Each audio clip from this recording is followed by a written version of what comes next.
Kanpai! Welcome one and all to episode 245 of Kanpai Cast. Ye gods, we're going fast.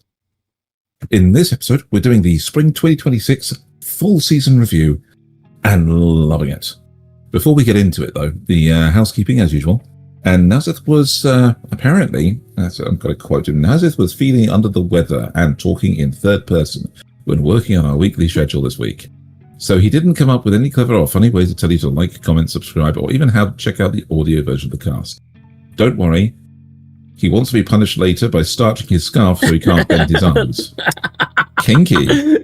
You're the one reading it, so I wanted to make it like you put it there. You know, it's Why would I say these mean things about my friend? I know Xeno. We could starch Xeno's undershorts. And, you know, that would work. What the fucking? That's only because he reacts so well. If you want it, you enjoy it, therefore you're not getting it. So, not really anything to report this week before we get into the reviews, so we will start off with them. There have been 8 shows dropped this year, this season. Mao, Ghost Concert Missing Songs, Mistress Kanan is Devilishly Easy, Petals of Reincarnation, Marriage Toxin. That's actually, Welcome to the Demon School has not been dropped, but I'm not reviewing it. So, and Yawa Yawa Teacher and Liar Game. I do actually quite want to watch Marriage Toxin still. I've heard good things about it. It leaves Xeno and I with 6 shows, and now's at the 5. So who wants to lead off, and who's going to spin? Me? Yeah, you lead. Now's the spin. I need to turn that source on. Oh no. I hit the button. I don't know if that screwed it up. I have no idea. Might have to reset it. Oh, no, yeah. Just hit it, says Xeno. Just hit it. Oh, we're starting strong. Oh, so he says. God, this is one of the best of this season. I am not kidding. My Ribdiculous Reincarnation is now a must-watch 5-star. Wow. I was not expecting actual plot about family, love, and change to come in out of this ridiculous show, and I'm so happy it did. Manly tears were shed when things all came to a conclusion, as only this show could. By watching our protagonist go on his very last reincarnation into a world custom-made for him with all he could ever ask. Why? Because he caused chaos wherever he went. He damaged worlds, ruined some, and angered every single god of every world he ever went into. So they all ganged up to create a brand new world specifically so he could live out a life that's truly fulfilling and finally pass on to the afterlife. And honestly, that was just one point of why he was there. Why this was important, all of it. We learned the history of our goddess of reincarnation, what the other gods think of her, what her role is. We learn about the creator of the multiverse. We learn what his plans are, why he's watching everything. We learn what the stakes of this entire adventure happen to be, and just what has been put on the line that needed our protagonist to be here at all. And it's heartwarming, it's satisfying. By the end of things, it all means something. Every single stupid episode means something. And that just made me happy. We have everything in the show, from reincarnating as the 3rd best girl in a Yuri harem, where the first 2 girls are more important and every other girl after has way more impact. We have a live-action Super Sentai team of actual reincarnators, 2 of which, for some reason, are Sokai Salmon, but also Super Sentai Rangers, where our protagonist is the smoke and explosion when they make a dramatic pose. We have a live-action section where he's a locker the protagonist hides in from horror situations, like in an abandoned medical building. We get a little love story where protagonist is just the plate that the hero eats curry from, or a 3D video game setting which gets 2 different reincarnations. One is a torch on the wall and the other is the pillow the heroine sleeps on. The show is wonderful and bizarre. It's full of wonderful imagination and bizarre fun. I have not seen this kind of production and care go into a show. I don't know, in ever, really. There's nothing else I can compare this show to. It's part the silly animation and character growth, that you'd expect from something like Fooly Cooly. It's part the slapstick comedy and scenarios of actual Japanese live comedy skits. And it's part ideas that are just thrown at a wall to see if they'd stick. It's great. I love it. I ranked up to 5 because I actually got emotional about this goober of a man is stoic foil of a goddess. It's so worth the watch. Please, everyone out there, even if isekai isn't your thing, this show is one of the best of the season. This is a really high bar you are setting. Yeah, I just feel like I call into judgment your 5-star must watch. If I watch this and this isn't the best thing since apparently Free Ren Beyond Journey's End season 2, right? I'm yeah. If this doesn't remind me of Full Metal Alchemist Brotherhood. Lol. Okay. No, but something else this season does, but you know. Right. Yeah, so that was my ridiculous reincarnation. Yeah. I'm And not quite sure if I have any follow-up. Okay. You don't have any follow-up. Which Hat Atelier? Yeah. Apparently I don't have a follow-up. The spinner has spoken. Right. So, which Hat Atelier? Last time, I rated it a must-watch 5-star. Oh, I'm tentatively dropping a star because are you saying my Ribdiculous Reincarnation is better than which Hat Atelier thing?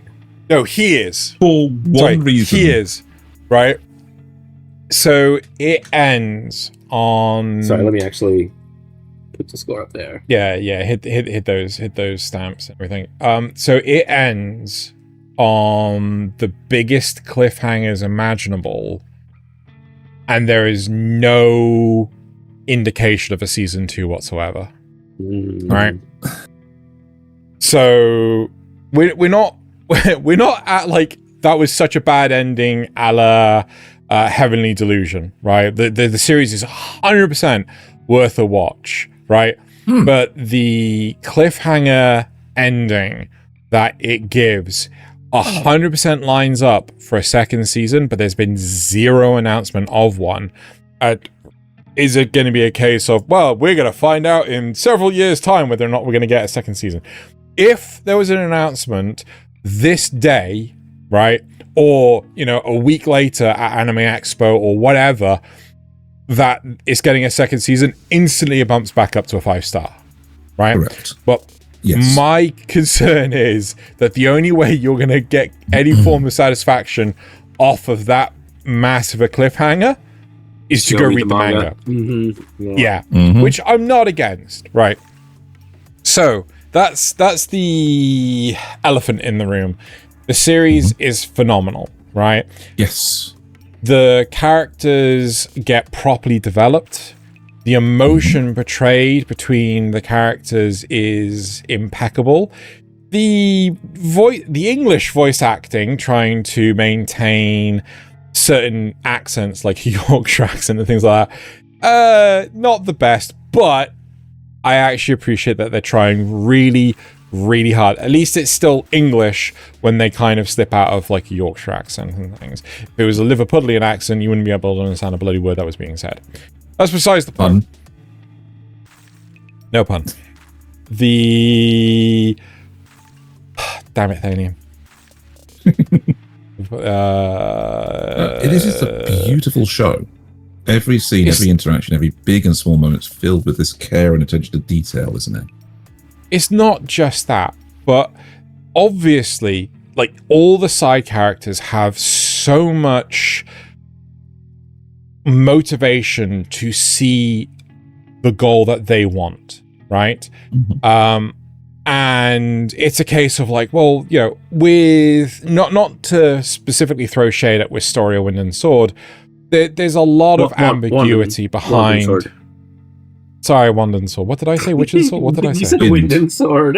Wind and Sword. It's like a it's a wind on the sword. Anyway, so Wand and Sword.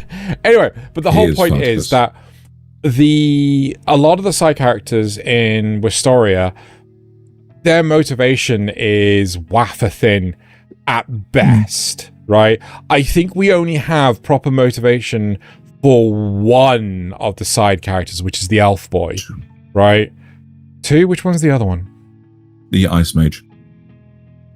Oh, that vaguely rings a bell. But even so, but the stuff for other characters like Riche, Agot, like they properly explore the mindsets of those characters, and it is phenomenal, right? Yes. So I absolutely genuinely love this series. The only problem is, don't know if we're going to get a second season that will actually come off that cliffhanger. One of the things that I'm so pleased they did was they got a simple spell that links 2 bottles so you can refill one from the other, no matter how far apart they are. But apparently that's a lost spell that only the bad guys know, because it comes from the medical magic. And medical magic changes a person's body, and so is forbidden under the current state of affairs.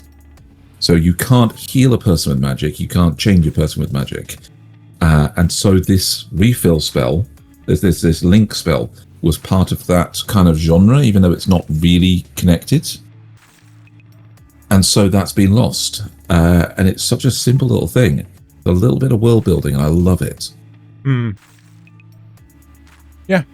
Fantastic series. But that ending. Mean pants. No good cliffhanger specials ending. Spoiling my 5-star rating. Okay. All right. That was which Hat Atelier. What do you got for us, Nasuth? What have you got? Oh, let's find out. Snowball Earth. This one actually has been confirmed for a second season. Yeah, it has. I think about half of mine have been. Which, given that I have 5, means 2.5. Right. So this was an acquired taste 4. I'm actually going to move it up a notch to an acquired taste 5. I don't think this will ever break into must-watch territory, though. I just want to say that. I want to be upfront with that. I really like this. It's a lot of fun. I don't think it'll ever be must-watch territory. But AT5 is still pretty good. Still pretty good. Yes. It is almost certainly aimed at a younger audience, with how predictable a lot of the twists are, aside from the very, very first one where, the human spaceship is all destroyed out of nowhere, and Tetsuo has to be sent home to find out that it's all been turned into a snowball. That was the only really big twist, if you're at all good at picking up on tropes and stuff. But that said, it doesn't treat the audience like an idiot either, or hold back on some of the graphic or uncomfortable storylines, which makes it still enjoyable for an adult who just kind of wants to have a fun story that's uplifting and hopeful overall. Also, season 1 was 13 episodes, which is nice, and there has been a season 2 confirmed, like I said. Most of my notes is just kind of what happened, but I did try to summarize it up here at the top. So you actually get to see Tetsuo, our main character, grow as a person over the series from a nobody. No, I wouldn't say that. From somebody who is socially awkward into someone who is actually capable of chewing out the bad guy for what they've been doing, for their attempts to be the savior by, attacking and killing other humans.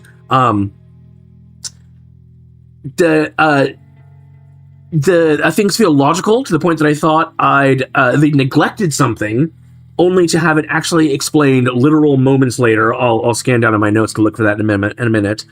The action is good. The characters, while somewhat shallow, are still interesting. The animation is consistent, and the storytelling is good for what they're doing with it.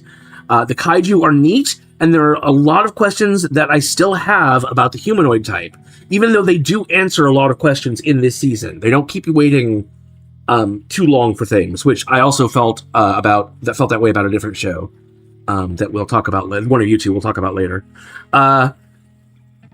Overall, it's a good introduction to this world, its characters, its hierarchy, and a clear direction to go from here. to now that they've done the job of introducing you to it, they know what to do next. So the thing I thought they'd missed out on, but was in fact, oh god, where was that? Nasuth's notes are extensive. My notes are extensive on this one. Oh, I think it was the 3D printer. Oh yeah, here we go. So at some point Yukio is the robot, Snowball, has been really, really battered up. Like bits of him have been cut off and everything. And the humans are evacuating from the place where they're living now to an old science station because the place where they're living now is being attacked by the bad guys, right? And in there is an electric smelter and a 3D printer and like all that good stuff. But they don't have the electricity to run it. Sorry, they don't tell you that originally. They just say that, we just see that it's been down here. And so I actually paused the episode and typed in my notes, why the fuck didn't they tell him about this sooner? They could have upgraded Snowball before now, with all this stuff. And then they actually tell you why. Especially since there are actual like scrap bits of old Snowball or Snowman bodies in there. But the reason is, they just don't have the energy to run it. It takes too much electricity, and they only can make so much electricity for their survival as it is. So it totally explains why it didn't come up. And if I just waited 2 more seconds, it would have been fine. But again, I like that it makes sense. I like that they didn't just gloss over that. It just did come up, as pure convenience. They actually give you a reason for it not being there. But basically, what happens in this half of the season is it's all the battle essentially of the mall. That's what they call it. They call the place that they live is the mall, even though it's an old school. The bad guys are using really solid tactics. You get to see a lot of really cool kaiju powers. In a lot of ways, the kaiju kind of feel like flesh mechs because the people can even get inside of them. They'll be able to put them inside their mouth to hold them safely and prevent them from getting damaged. And they all have some kind of special ability that comes with them. Our bad guy had the ability to like fracture time and look down its different paths, and as long as he could find a road to victory, then he would be able to win because he knows what to do. He can predict the enemy's movements, but he can only do that with living things. So the solution, which I understood before they actually brought it out loud, because Tetsuo had to think through it. He had to reason through this position to figure it out himself. But as the audience, you understand more. It just had to turn over control to Yukio for a while because the robot can't read robots. So that was eventually how they won that situation. Yeah. They honestly, stole that from Bleach.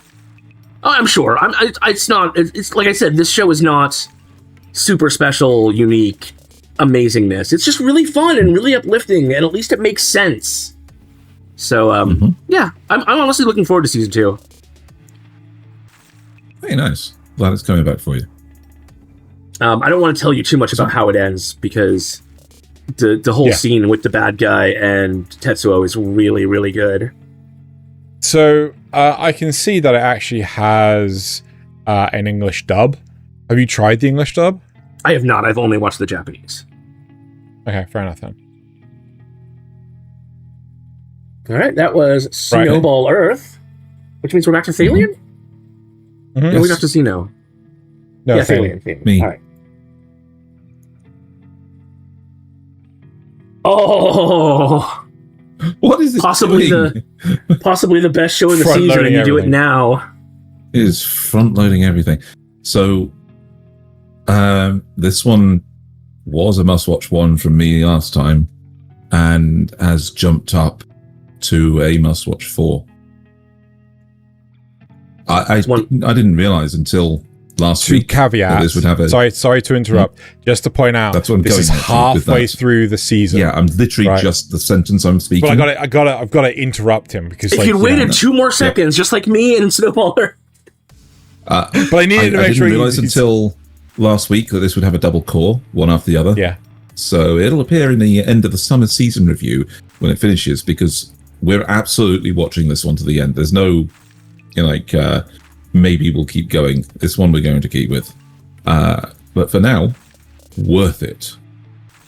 This show has great vibes, great action, and some absolutely solid characters. I'm really enjoying it, and I believe most of our audience will as well. The last 6 episodes have been a mix of progressing the plot and important action. And there's barely a wasted scene. Even attending to little things like showing Yoro around the town results in getting more tools for making arrows. We get new characters in the mix too, another teenager that's related to Dera, and a swordsman that's working for the evil side of the Kakamori clan. I was especially pleased to see that the moment the audience is aware of the evil side of the Kakamori in the Higashi village, those elements are way more blatant.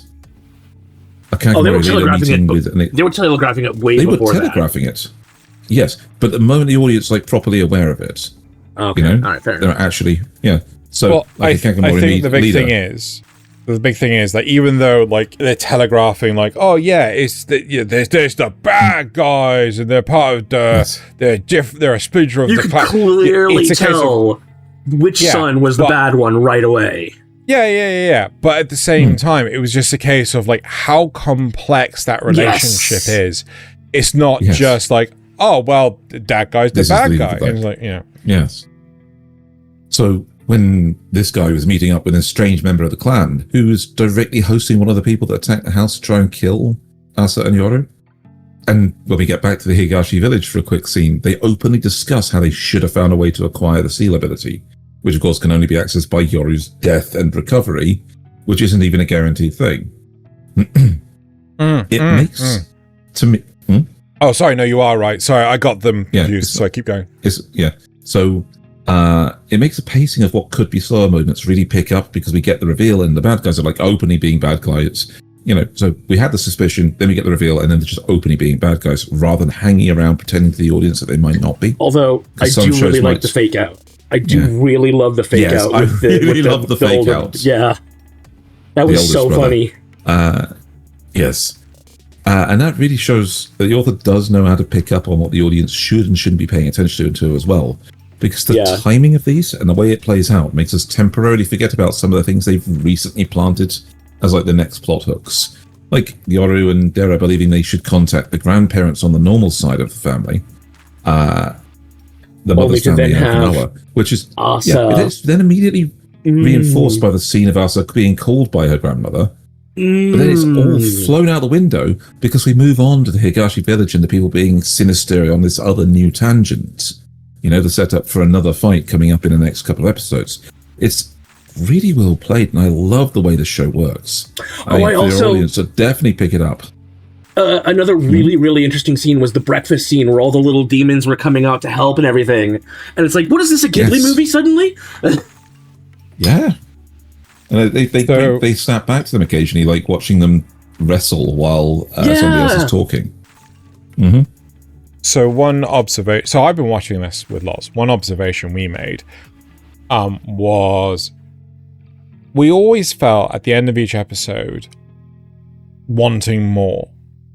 And it's I would actually drop this down to a must-watch 3-star, right? Really? Yeah, because of this fact. The story's really good. I think it's going to have multiple seasons, even though we've got a dual core straight away. I don't think it's going to end on a second core. But the thing we noticed was we always felt like we want more.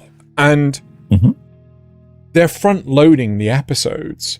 So effectively, at the end of each episode, there's a huge cliffhanger, right? And then they resolve the cliffhanger right at the start of the episode. But the middle of the episode is middling, right? It's lacking. It's effectively what you would typically get.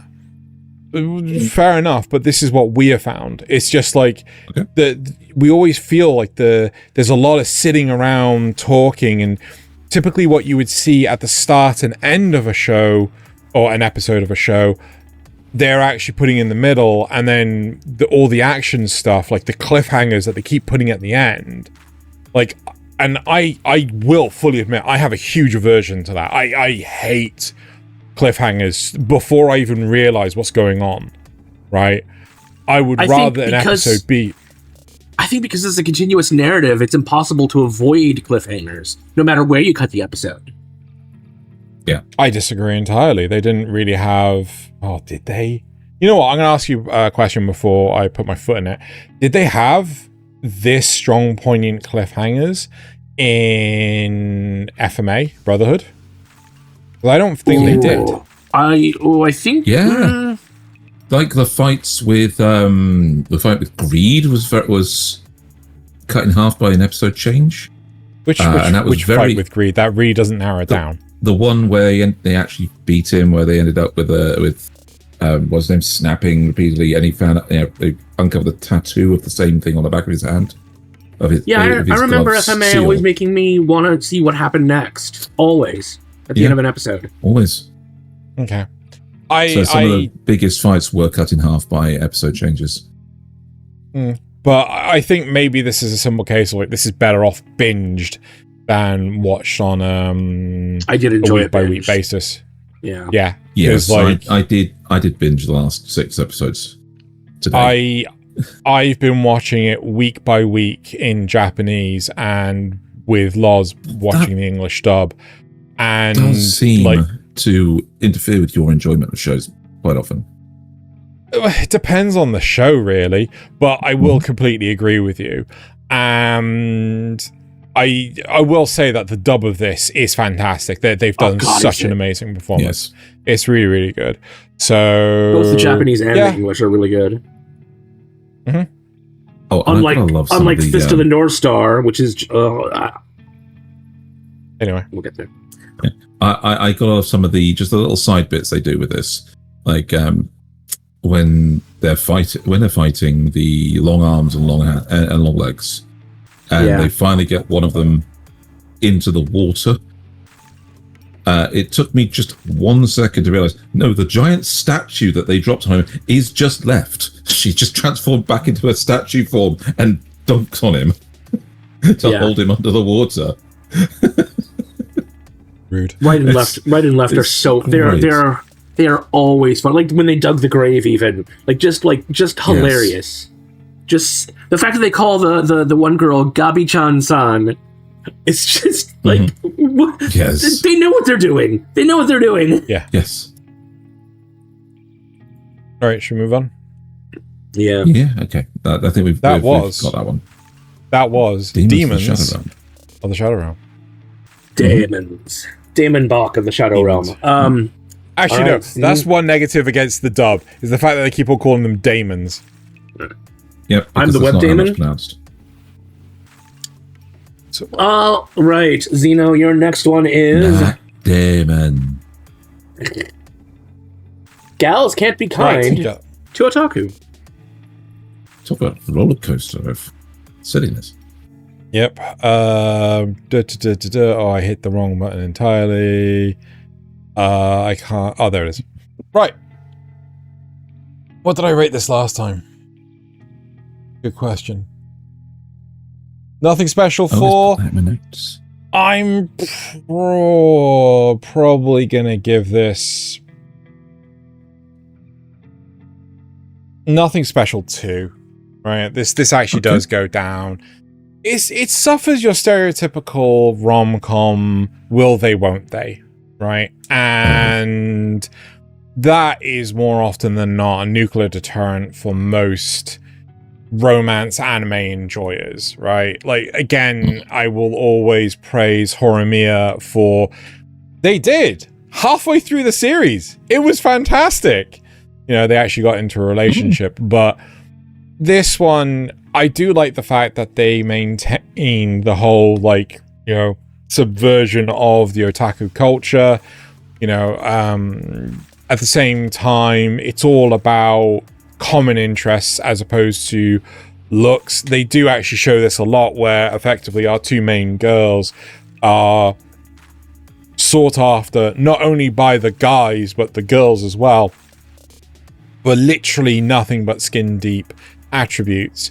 Whereas our main otaku, who is actually called Otaku-kun, he has a similar interest to them, and that's what they bond over, which is actually a really nice, wholesome story. But I gotta be honest, the last few episodes felt like I was pulling teeth. It was just like, I know where this is going. I know exactly what is gonna happen. Nothing's gonna happen by the end of it. They're gonna have this stupid tradition at the school where, like, you know, if they dance at the bonfire, kiss on the fireworks. Yeah, exactly. Like, you know, they're gonna be together forever. And like, I gotta be honest, it is the most mind-numbingly boring end narrative for a rom-com, because it's always the bloody same. So if you like rom-coms, sure, go for it, but I think this isn't anything special. It's really standard fare. The animation is, I mean, it started off pretty lackluster. It remains consistent at least, so that's got it. That's something going for it. But yeah, I mean, there's not really much else to say apart from it's stereotypical. Short review is short. Yeah. So, unless you guys have any questions. That's a pass from me, dog. I'm going to pick up. Nasuth hates romance. Yeah. Right. It's usually just so badly written. Sorry, say that again? It's usually just so badly written. Yeah. That was Gals Can't Be Kind to Otaku. All right. Please be Riddle. Please be Riddle. Yes! I wanted to get that out of the way because all the other ones are... Gyakkou. All the other ones are amazing, and this one's... So depending on where you read the title, this is either The Great Sage Riddle and the Hands of Time, or the regression of the Great Sage Riddle. You know, that really depends. Nobody seems to know what it's called. This was an Acquired Taste 3. I am dropping it down to an Acquired Taste 1. Mostly because there's no Season 2 announcement. And it ends on a massive cliffhanger. So... But I really did like that they took a chance with another with like I've only seen these done a few times, really, these sort of moving manga where, you know, the animation is not super high budget. There's a lot of still shots. There's a lot of like when their mouth is moving, it's just going between two different frames, and their body is in a still pose. There's tweening. There's all sorts of fun stuff like that.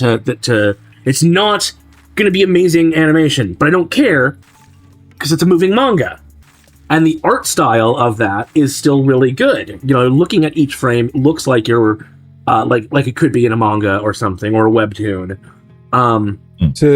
Sorry to interrupt. Is this the show that's only like short episodes, or is it like proper full-length episodes? No, This is the shorts. 12 short episodes.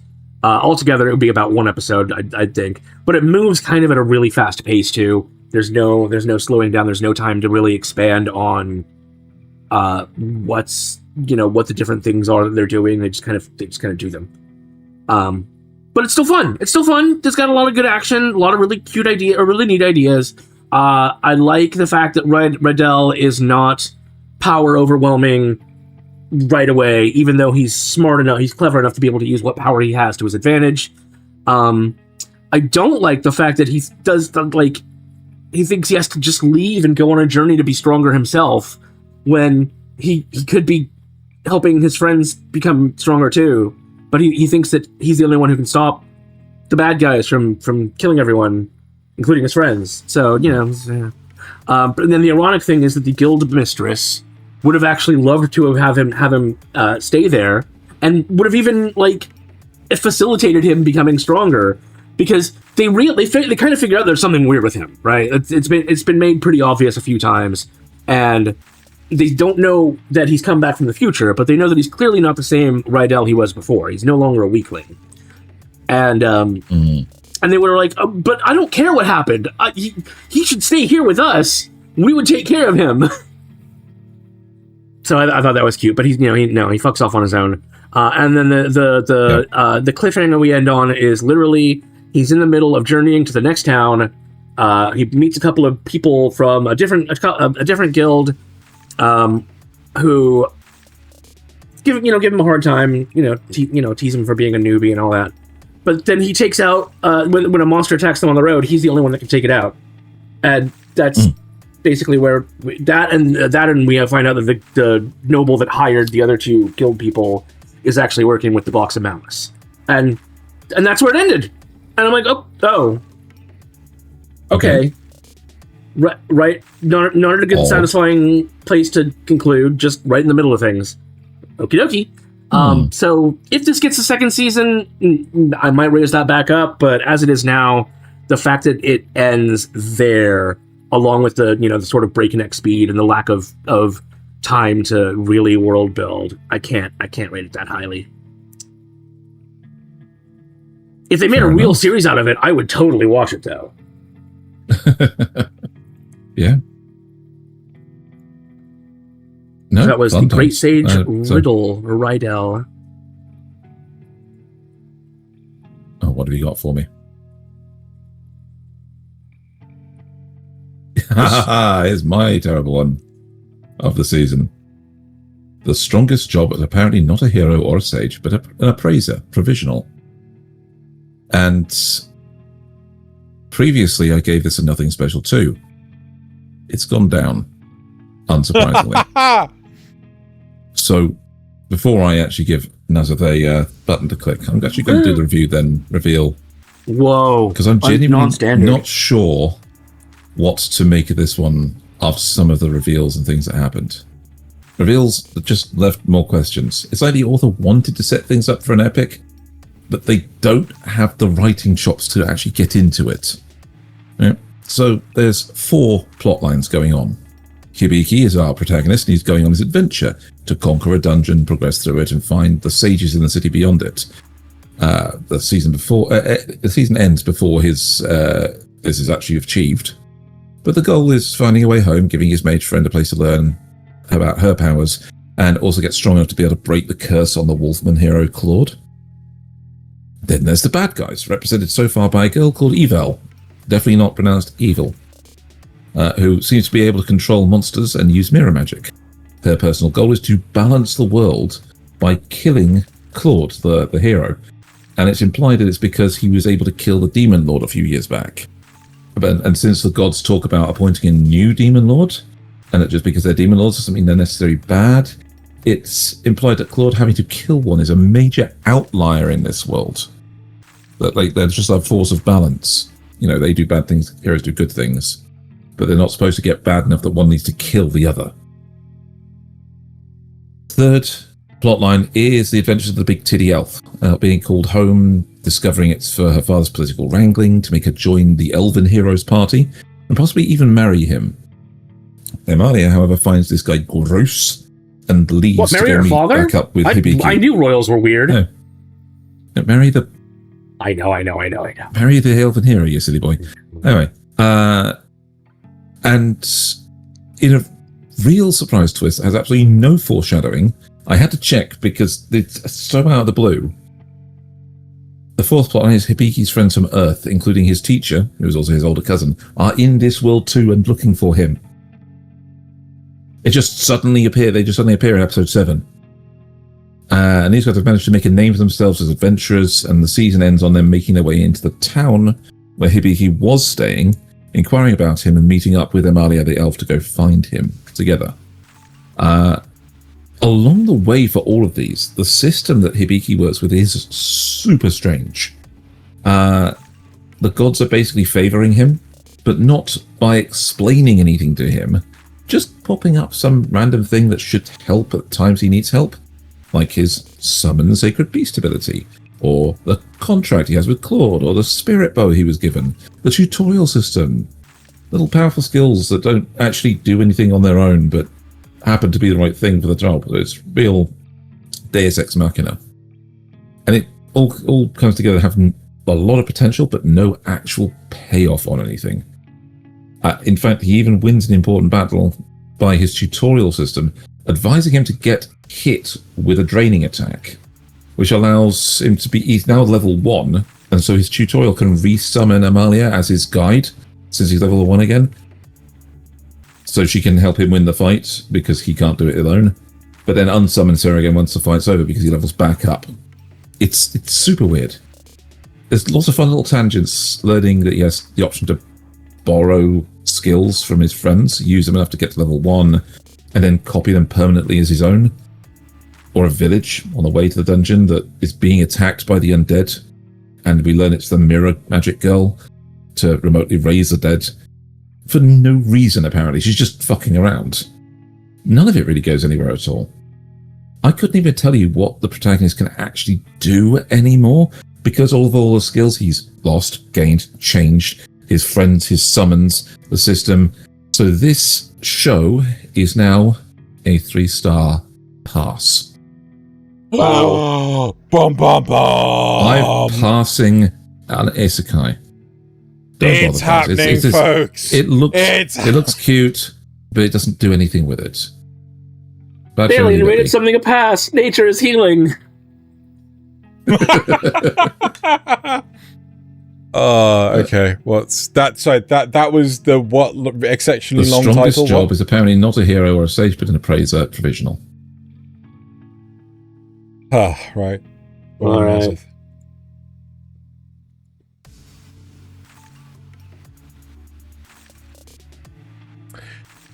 Okay, right. So Aaron life in another farm. Wait, what's the icon for this one? That one. The almighty tool and his almighty hose. I mean, wait. Right. So, Farming Life in Another World, Season 2. What did I rate this last time? I like to compare to what I did. I always Quiet put that in my Taste. notes. Yeah, same. You guys just know. We're like organized people. I don't write notes. I do it from feeling. Feeling and gut instinct. So I put this as a quiet taste. Shit. I remember everything. Apart from to watch Akane-banashi.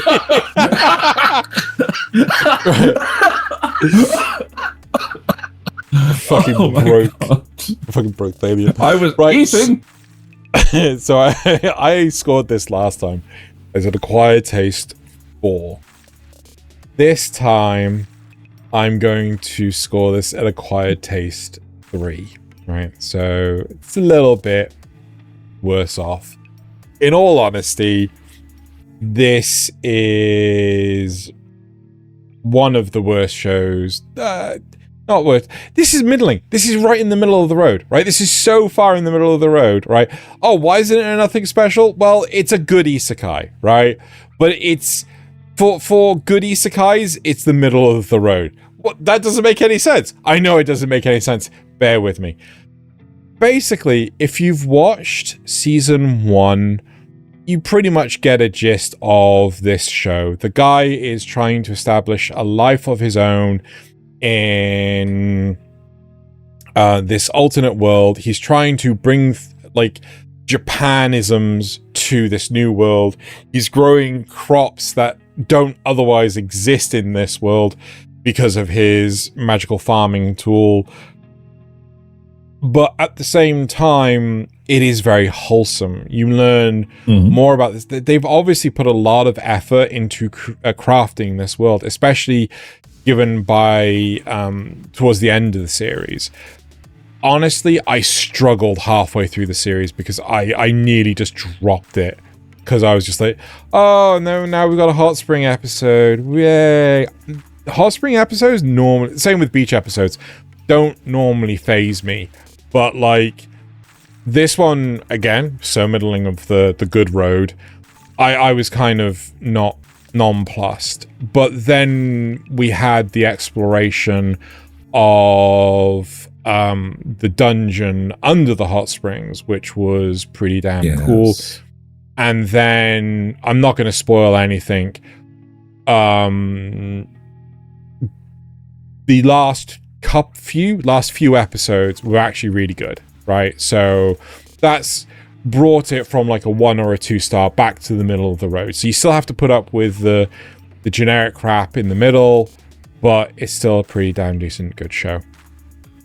You watch season 1, you pretty much watch season 2. And you'll enjoy season 2.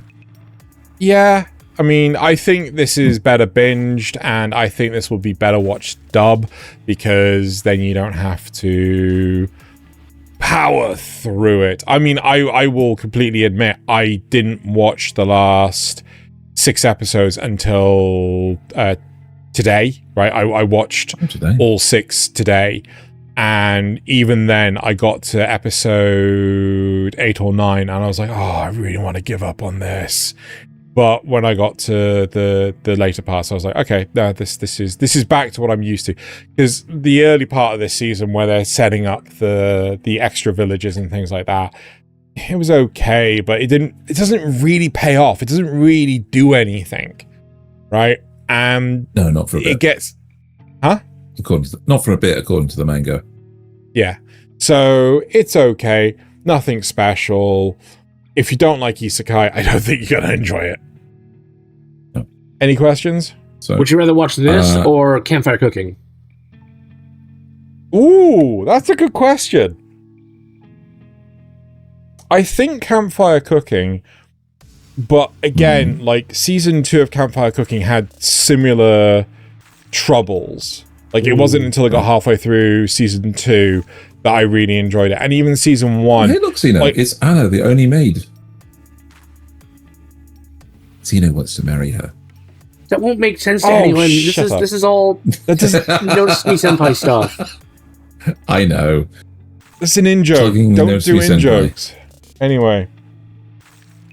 Right. You completely throw me. Yeah, sorry. Season 1 of Campfire Cooking...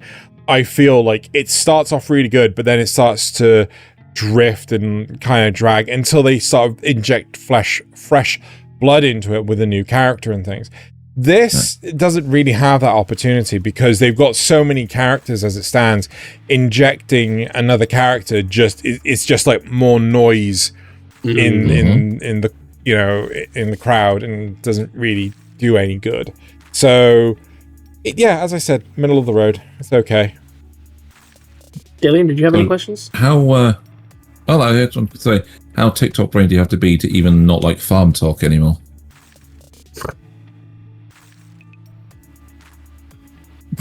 He's just staring at me. I'm not in trouble. I was hoping I would get a serious question. He already forgot what you said. Nasuth, I wish I forgot what he said. Who are you? Right. That was Farming Life in Another World, Season 2. Thaylien wasted his question. So, let's move on. That was about 5 minutes. Oops, that's the wrong button. Mini review. Oh. It is. Oh, Dorohedoro, those sons of bitches. Those goddamn evil sons of bitches. You can't leave me on a cliffhanger like this. Again! Again! But at least we know Season 3 is coming. So this was a must-watch 5. It's still a must-watch 5. I can't get enough of this. This is such a good show. Really good fiction, really good world building. It's really, really good. Given that this is season 2, though, could be a little spoiler heavy in what we're talking about. So season 1 basically results of. Yes. So we find out why Nikaido has actually sworn off magic, and it's actually a really, really sad story. Bad thing. Ooh, sad story. Sad story.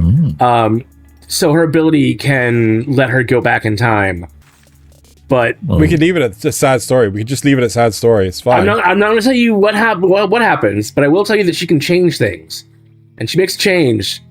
It turns out to be really bad for her. Bad change. And then she can never undo that change. She can't go back and fix it, no matter how hard she tries. So that's see, a part of me wants to know, does she try? But you're not going to answer that question because that feels like it's giving away too much. So yeah. I mean, I said no matter how hard she tries, so it sounds like she has tried. Like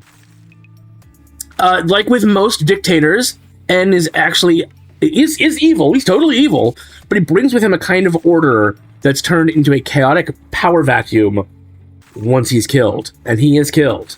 He is killed in this. 100%. Right. Spoilers. And is dead. And is dead.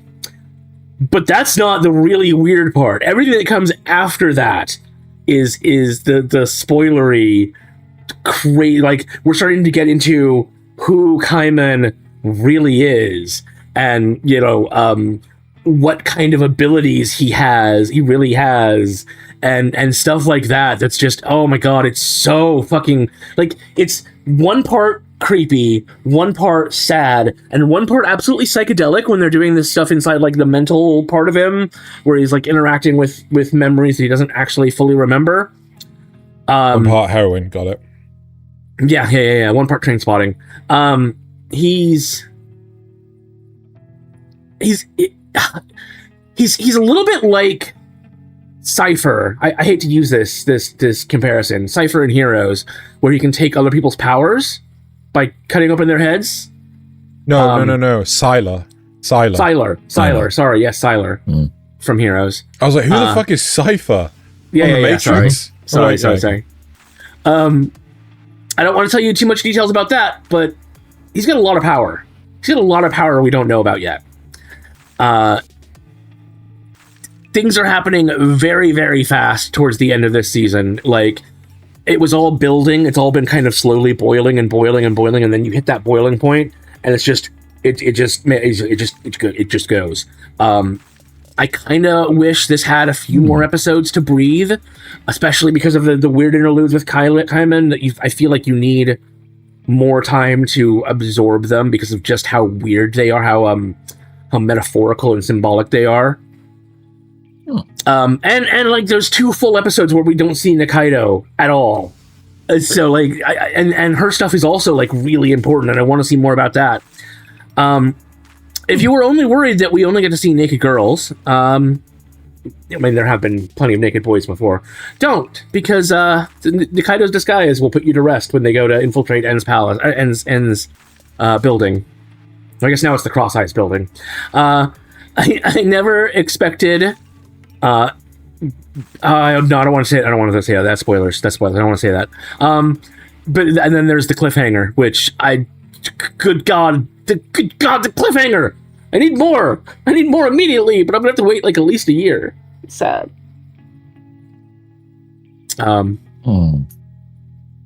Yeah, Dorohedoro is amazing. They continue to write just a really amazing world with a lot of depth, a lot of really fun characters, a lot of really crazy stuff that makes sense in context. Like, I love all the devils, like the whole how you can be turned, how a sorcerer can basically be turned into a devil, and then other people can make contracts with them, and that's how they get power. It's so interesting and deep. Right. Yep. So that's Dorohedoro. Go watch it. Go watch season 1 and season 2. And then watch season 2 again, probably. Really good. All right.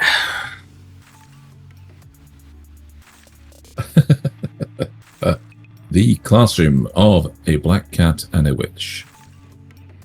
This was an Acquired Taste 2. It's now an Acquired Taste 3. Wait, hold on. Wasn't this the one where... Yes. Kissing cat butts? Yes. Yes, it in fact was. To my surprise, let him explain himself. Kept going up in quality. So after the cliffhanger ending of episode 6, it's concluded with episode 7, and the emotional payoff is actually achieved there. Our protagonist, Speaker, and the Scorpio girl that hates everyone defeated a 2-headed griffin and failed the test anyway due to being exhausted and not making it back in time, but became friends along the way. And that's important because that's like holds true for the rest of the season.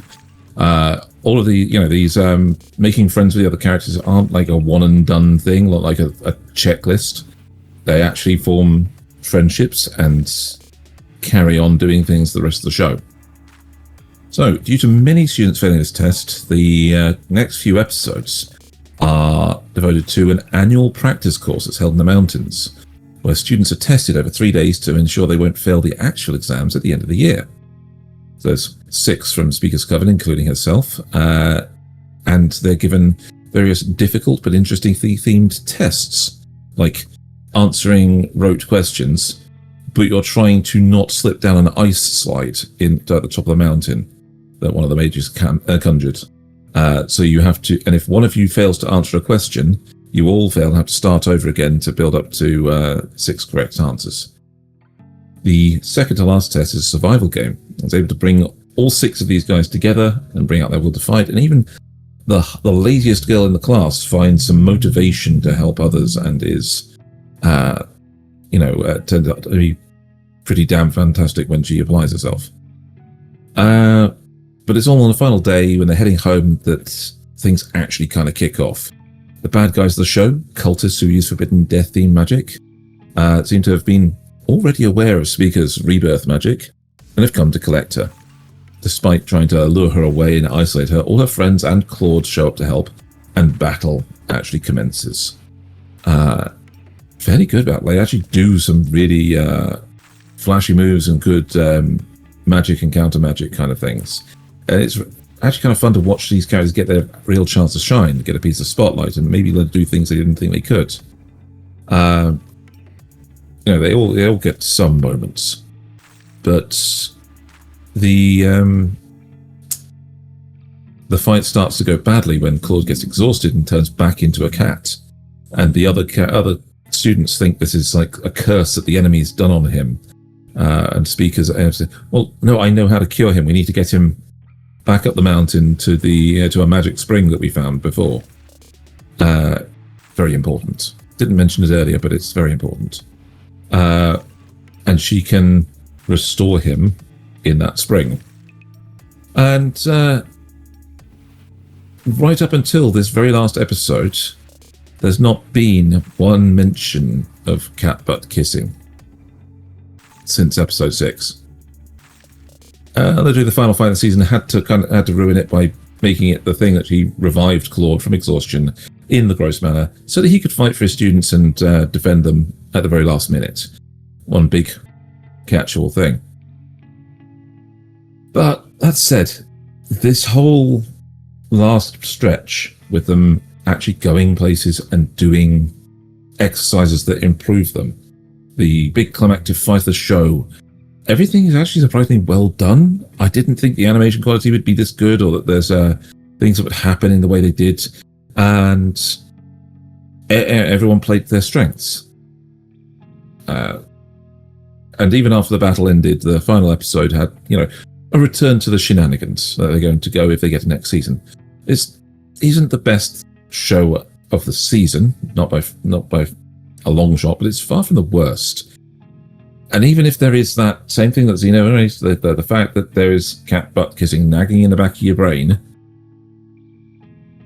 from episode 3 to episode 12, it doesn't even come up. I mean, you say the back of my brain, and I promise you it's in the forefront of mine. Yeah, I was going to say, one cat butt kissing scene is one too many for me. That gets a poop. Yeah, I'm okay, fine. This is like, hey, like, if I'm going to threaten you by forcing you to watch interspecies reviewers or this, I'll take interspecies reviewers. Well, I'd take interspecies reviewers. Interspecies reviewers is good. I don't know you two. This is from the person that enjoys cat butt kissing. It's there for a reason. It's a stupid reason, but it's there for a reason. In a world where people have to kiss cat butts. One person has to kiss one cat, specifically.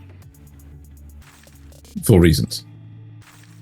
Why isn't it on the nose or the ear or the mouth? Or why the ass? I mean, of all the things. For an actual medical thing that is actually easier to infuse things into the body and the bloodstream through the butt than it is through those other places. It's just how it works. That's just how it works, you can't you can't fault the world for being the way it is. That's just that's how this world developed, you know? If it could have been on the ear, it would have been on the ear, but it couldn't be on the ear. It had to be on the butt. I'm gonna be gross and disgusting, so I apologize immediately to our audience. Right. You know how they say, don't stick your dick in crazy, right? Well, I think in anime, don't kiss the cat on the butt. I'd say that's a pretty good real life rule too. Yeah. Yes, it's a very good real life rule. It's only passing vaguely the sniff test because I can't sniff. It's anime. It's animation. I don't actually have to see a real person doing that to a real cat. Yeah, I mean, we don't even know that cats in this world. We don't even know that. We don't even know that cats. We don't even know that cat poop in this world is even a bad thing. You know, who knows? Maybe it's nutritious. They have magic, and she has magic, cure-all magic that stops her from getting diseases. I can collectively hear our entire audience screaming, "Move on!" Xenogelion doesn't want a different world. You know, he just wants the same old boring world. So Nasuth's now going to watch this, and he's going to give us his opinion. Fuck no. Not a chance. That was the classroom of Black Cat and a Witch, and Xeno is now going on to ReZERO. Yeah. ReZERO. Confusing life in a confusing world. Yeah. So we're halfway through this core. We won't have another episode for 2 months. Or it's actually like a month and a half at this point. But it is a fantastic series. What did I rate it last time? I love doing this. I gave it a must-watch 2 last time. I'm giving it a must-watch 2 again. Right. Okay. So nothing has really deviated. The narrative, the storytelling, it's all very strong and solid. What do I want to say? The quirks? Oh, no. You triggered All Might. What? He's coming. No, shut up. Plus ultra. So with the narrative of... Okay, right. So for those who don't know, friend of the channel, Viper Menace, Viper and I don't really see eye to eye in terms of tastes with anime. But when we do, oh my crap, do we bond over it, right? So literally, after I watched the most recent episode of ReZERO Season 4, I called up Viper and we both effectively gushed over this to, like, what could it mean? What could it be?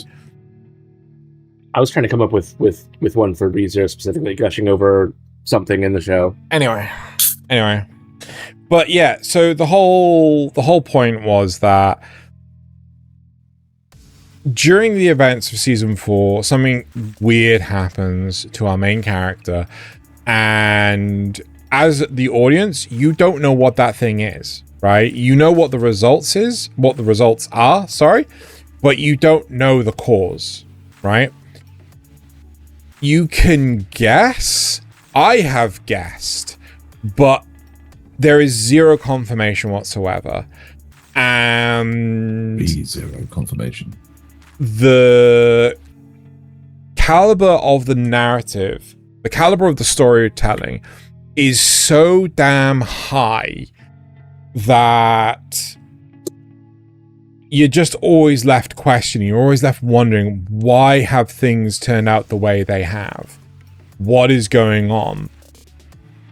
You don't feel like you're bashing your head against a brick wall.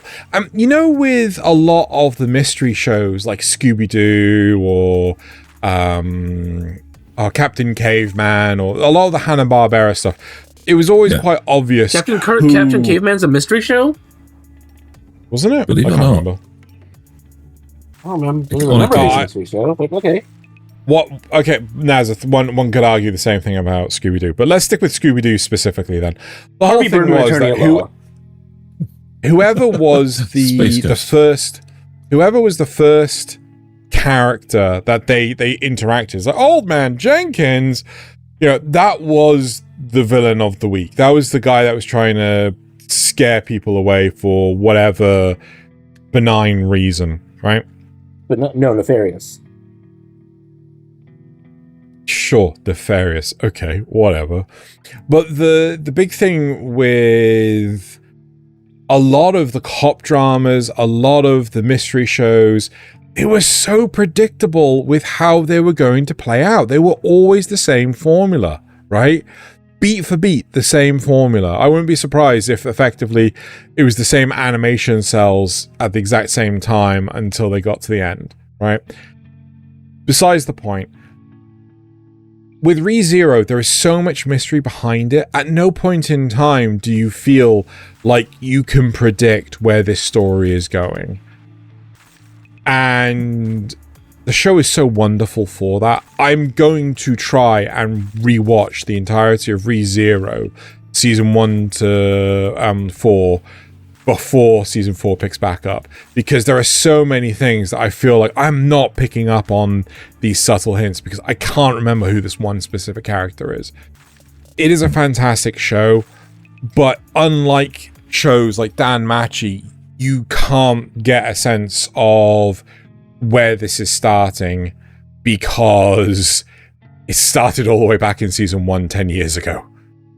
Fair enough. So it's a fantastic show, but you have to keep with it. Fun side note: you mentioned Scooby-Doo. Do you know how many episodes of the original Scooby-Doo season were an actual stranger and not the person that they met first? None. 2 out of the 25. Wow. Yep. I was right. Hassle in the Castle. The gang investigates Vasquez Castle. No one cares. No one cares. We're an anime show. Why are we talking about this? A magician I never met. Another Ask one. me questions about ReZERO. ReZERO. The ghost of himself. Why is he not asking me questions about ReZERO? Where did Because I'm doing a fun diversion. where did Amelia's boobs go? Where did they They're go? still there. They're still there. Powerfully hidden underneath some magical Okay, fuck flattening layer. it. Go on. Next show. All right. They That ruined was that again. ReZERO season 4. He always does. Rooster Fighter. Ooh. So there's Mhm. fundamentally no real difference between this and Fist of the North Star.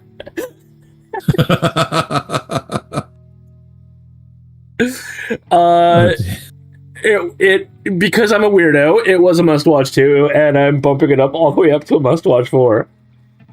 Because I fucking love this show. It is so goofy. It is. The only problem is that there's been no season 2 announced. But I think that the parody and comedy and even the heart-touching moments are heartwarming moments are enough to carry this on its own as something that you should watch to experience at least once. Especially if you like this sort of I can't remember what the name of the storytelling is, but this sort of Ronin wandering warrior who ends up collecting people around him to fight a big evil. That sort of traditional storytelling. Animation stays consistent as far as I can tell.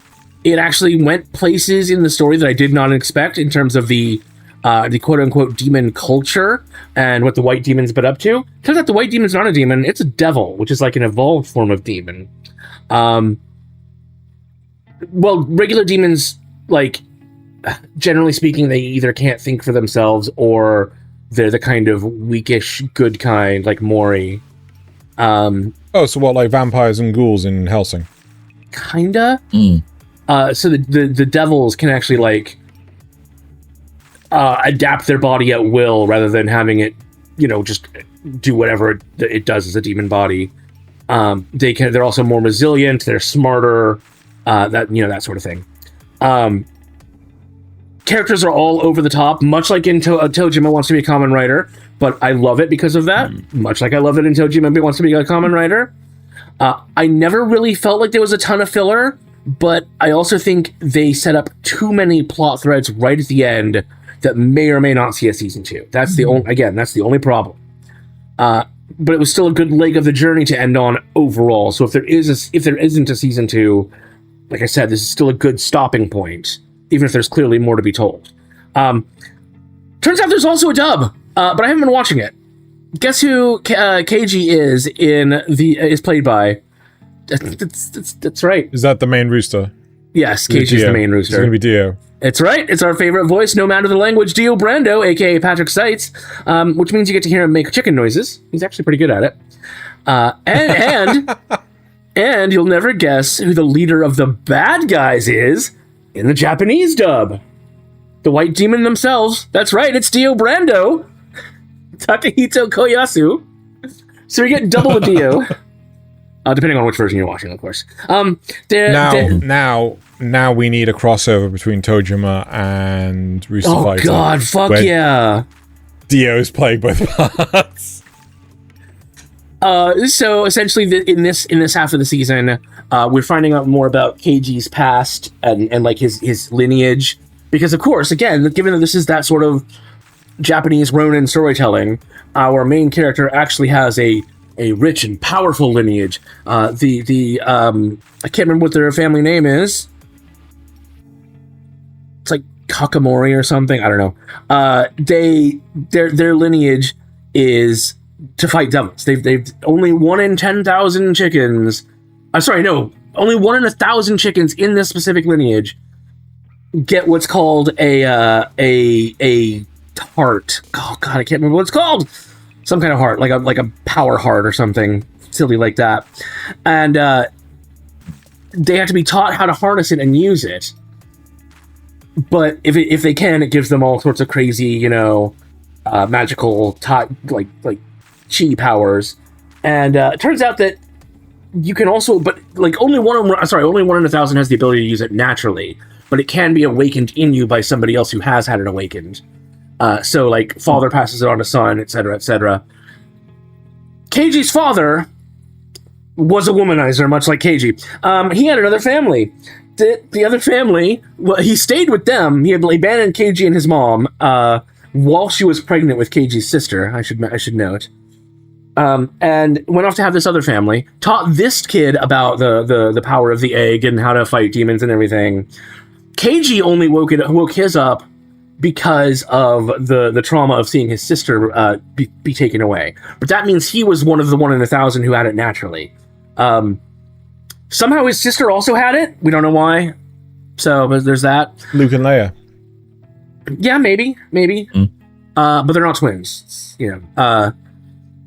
Pio, there's something going on with Pio. I don't know what it is. But at one point, Pio kind of dies. And something else takes over. But then it's gone again. But when we come back to Pio, he's normal. Or she's normal, sweet little Pio again. Mimics. I love Elizabeth. I love the fact that she kind of upgrades her gear at one point. She can, she gets her quote unquote father who can understand Chickenese, and is also rich, to come give her like some upgraded gear so she could fly faster. Not fly at all. She gets instead of a stun baton, she gets an actual like pulse pistol. It's crazy. It's crazy. Let's see. With Keisuke and his brother, Rei. No, I'm sorry. I'm getting this backwards. It's Keiji and Keisuke. Yes. Keiji is our main rooster, and Keisuke is his brother. They fight back and forth for a while because, Keiji has understandably bad feelings about his father. But he's the one that they're trying to rescue now. Keisuke needs to rescue their father because he's being held by the devils. And obviously he knows about fighting demons, so they could really use his help in this situation they're in. But there's like several reasons that Keiji eventually ends up helping them. I won't tell you how the fight with the devils goes. I mean, obviously they win. Duh. I won't tell you how, though, and I won't tell you what happens because they win, or, that sort of thing. I won't tell you who the white demon is, or any of that stuff, even though I know. But a lot of really good action-packed fights, a lot of silly character moments, a lot of silliness in general. It's just a lot of fun. It's just a lot of fun. If you like silly action shows and comedy and parody, you'll probably like it. If you like Fist of the North Star, you'll really like it. Or Tojima Wants to Be a Kamen Rider. I mean, Pio even has a Common Writer moment in this show. Mm-hmm. Where he wants to be he's all, or I'm sorry, I keep saying he, it's a she. She's all sad that she's so small and can't help out the others, and so she tries to go out on her own and be a little common writer and fight some lizards, which she does a pretty good job at, to be honest. So, any questions, or shall we move on? In all honesty, I kind of want to see this. No questions. This is one of those ones I'm going to catch up on because I've got the week off coming. I remember Xeno was like, I'm never watching this stupid chicken show, especially after what I heard about the cuckolding. But now he's I gotta see it. The cockle-doodle doing. Yeah, but then it's just like it's so funny. The cat butt. All right, so that was I don't Rooster think it's Fighter, either or Xeno. and now it's Thaylien's turn. Reborn as a vending machine. I now wander the dungeon. What was it? Such a silly show. What season is this? Season 2? Season 3? What? Oh god, why?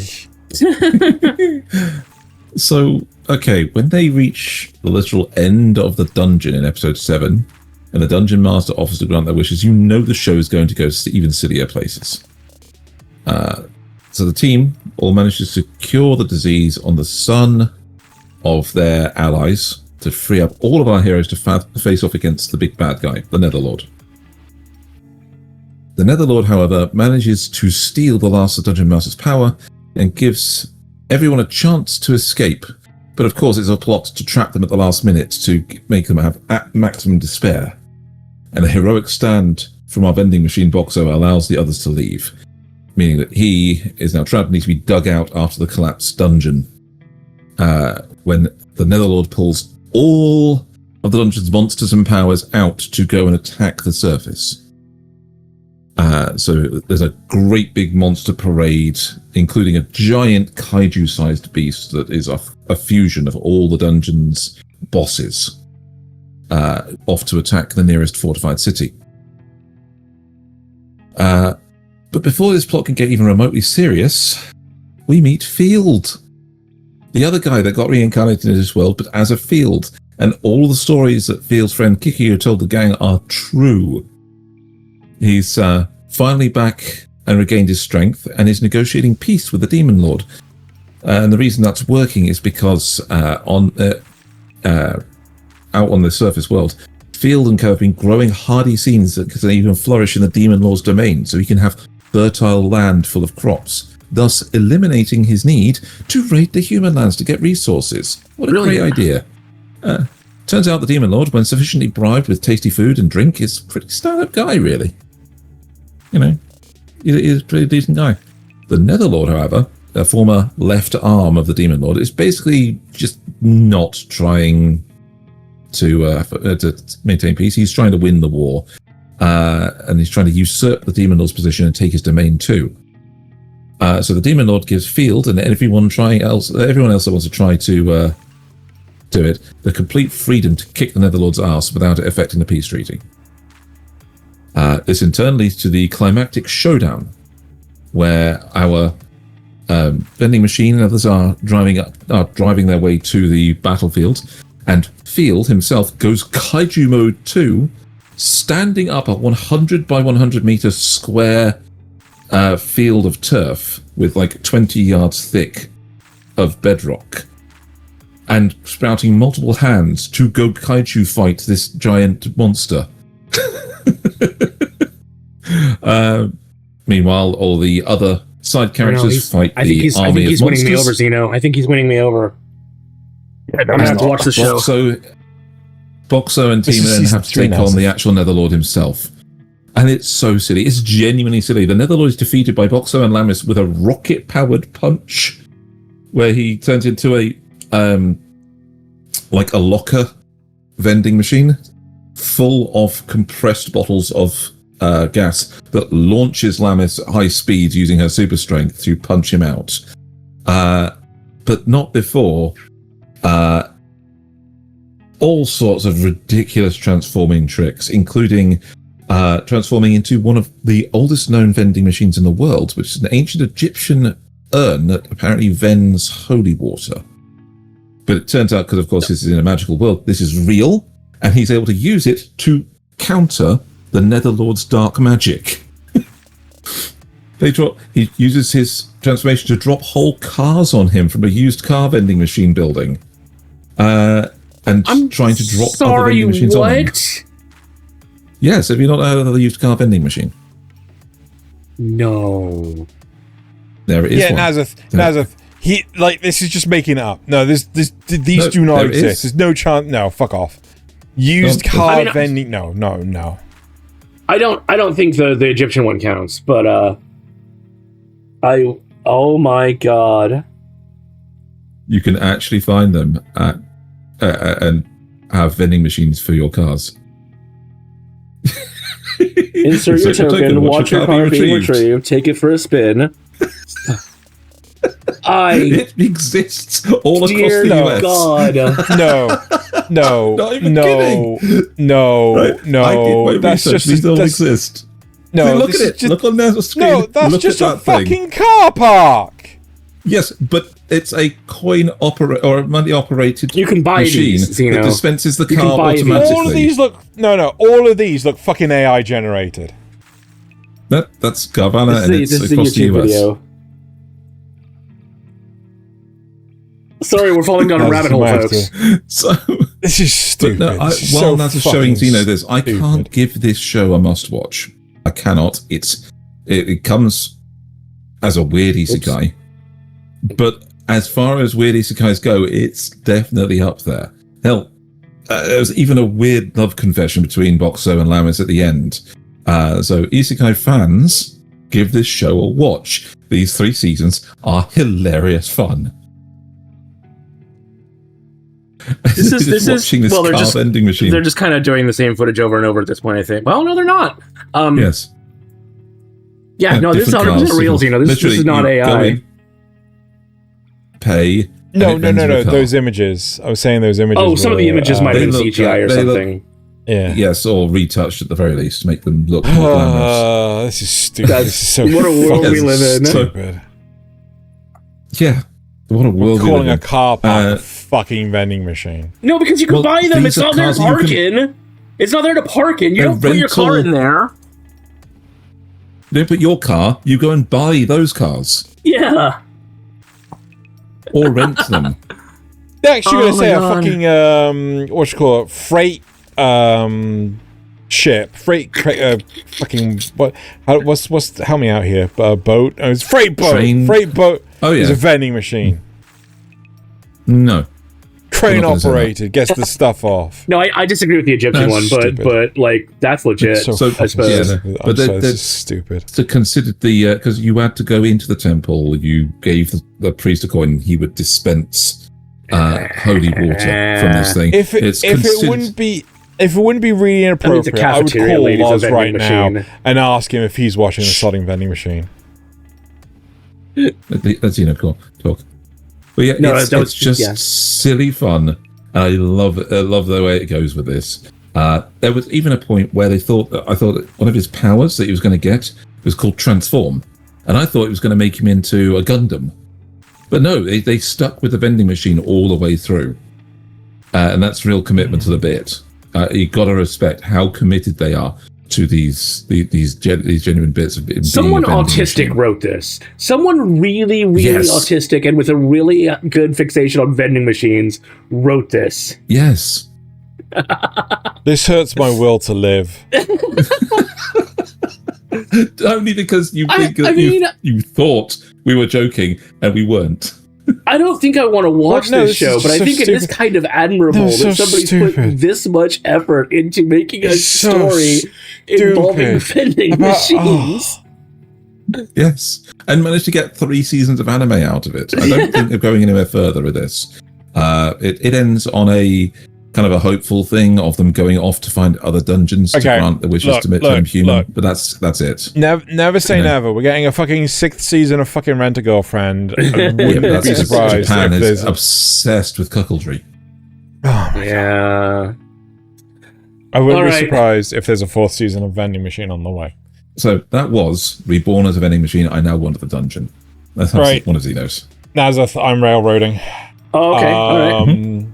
Well, I wasn't expecting these two to be my last two, so if these two are, which they are, I'm going to railroad to which one I'm going to do. So I'm going to next cover the Warrior Princess and the Barbaric King. Right. Which means I actually have to change the background. So, I last rated this as a 3-star acquired taste, and now I'm rating this a 4-star nothing special. Ooh. Oh, Yes. Quite a drop. we might not. It doesn't do anything. They have so much potential. They have so much opportunity. So much amazing world building. And the last 3 or 4 episodes, they just flub it. And it's just like... That's always a shame. So Flub yeah. it? Yeah, I honestly... I don't think I agree. So go on. Well, go. I Use your agree. review. It's your review at the moment. So the whole point is that she's trying to make a decision on whether or not she wants to abandon her kingdom and become the wife of the next barbarian king, or whether or not she wants to go back to her kingdom and either fight for the kingdom or fight for the freedom of her kingdom, like, you know, depending on, right. And what does she decide, Nasuth? You want to have a guess? She stays with the Barbarian King. No, she doesn't decide shit. Oh. Yes, she does. Then do it. No, you cannot fucking make a decision on the end credits. That's not a fucking show. Like, the end credits of the last episode is not a show, Thaylien. Yeah, so she's built up to all of this and then makes the decision at the end of the show. 6 episodes. Six 6 episodes. Yeah. 6 episodes. Right? Yes, where she's broadening her horizons and finding out more about this world so she can make that decision.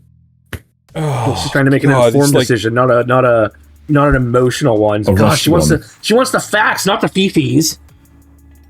Yeah, fine. And she decides right? that she is going to marry Vale, and she is going to end the war and give and make a cultural exchange between their countries, so she can give what they have to her countrymen. But 6 episodes, dude, to make that decision.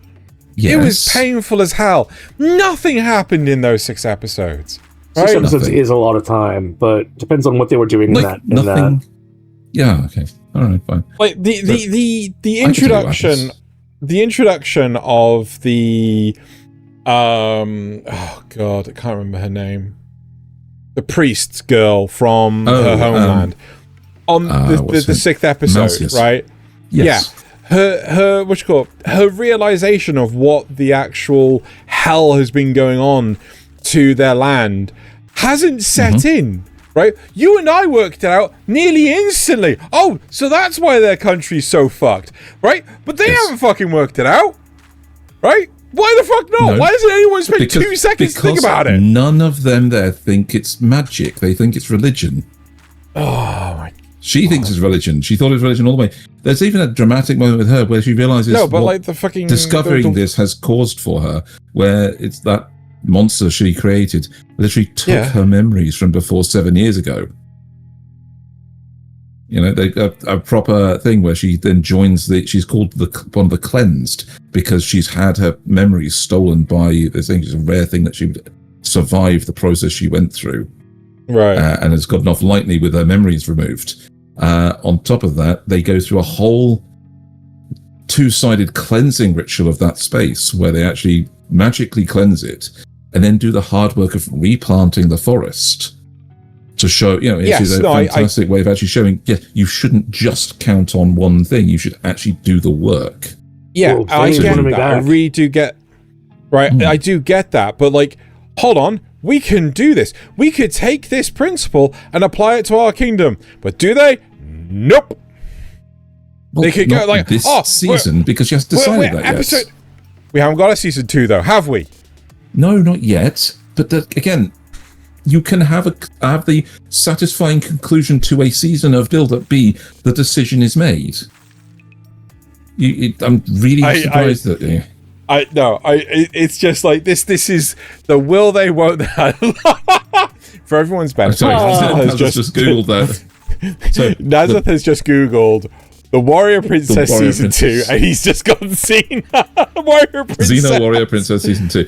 So doesn't look like there's a whole thing.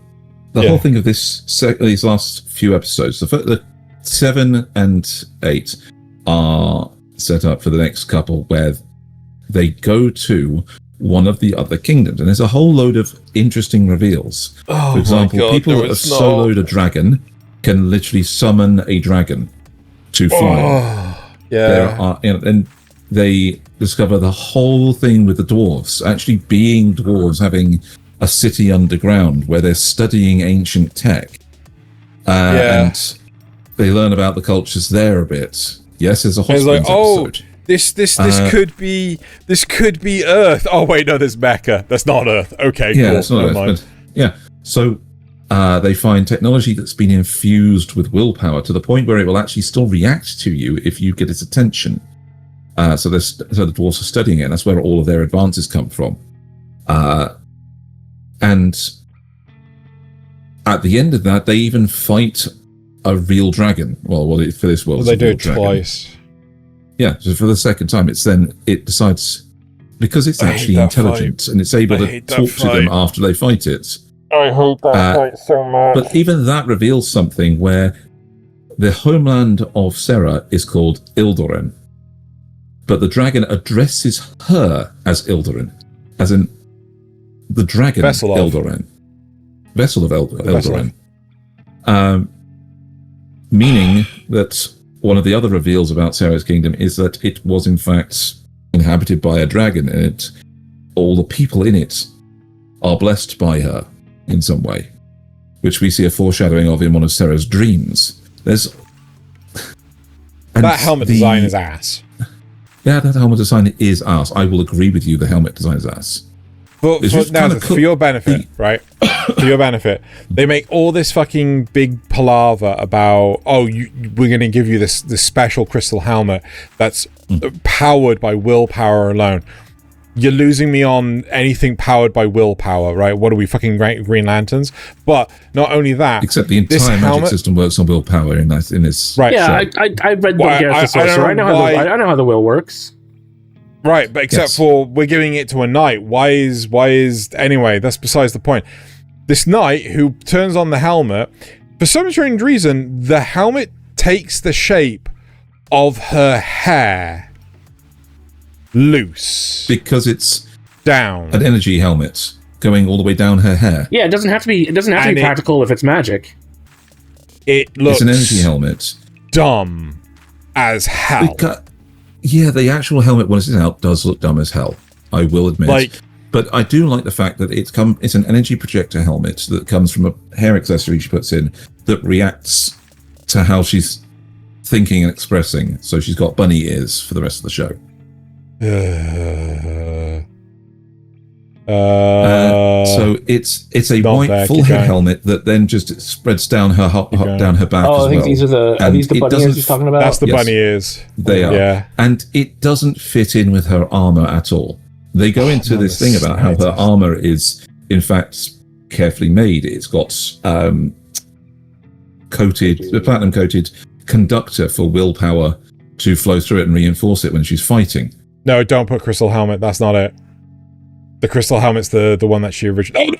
It's the top. You're breaking up so bad. It's because I'm so at the very top. That one from Facebook. Fourth over. So no, fourth one, not third one. Back out, Nasuth. Sorry, everyone. That one. That one. Yeah. Top right. Right. To the top right. Oh no, he's open. It's bad quality. It's bad quality unless you actually go to Facebook. Right. So you got the top right, top right, and bottom right. Yeah, right. Now that is about a third of how far down her back it goes. There's this big feathery thing, multiple overlapping parts, and that's fine. it That's doesn't fine by me. fit in with any of her outfit at all. The back of it is stupid. The back is actually pretty stupid. Look. I've played enough Dark Souls, and I know you don't build for fashion. You build for the stats. Yep. And this one has pretty good stats. well. Apparently, it can take a strike from a red dragon's claw. I'm sorry. I'm So Xeno didn't like this because he was expecting more action, and he was expecting her to make a decision earlier on and start doing something else. But do something. This season is the entire thing is giving her a reason to make the decision. It's the whole thing is build up for that. I know you wouldn't. I can see how you might not like that, but it's probably also pretentiousness. The fucking pretentiousness of the fucking dragon as well at the end was just like, fuck off. Fucking trying to murder people here, and you're like, I'm just testing you. If I were to guess, cut me. They needed to end it here, because if they went on, it would start a whole new arc that wouldn't have enough time to finish in 12 episodes. Probably, but at the same time, it feels like this is a light novel series, and they could have probably crammed like 2 or 3 light novels in one season. Like, I just feel that the series started off really, really well, but then when it got to the second half, it just pumped the brakes. It just slowed the hell down. Yes, they developed the characters.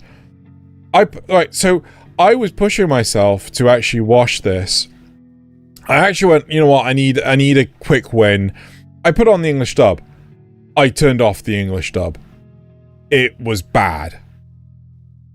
Like, I'm not, So I was not pleased with this series. That's my review. 4-star, nothing special.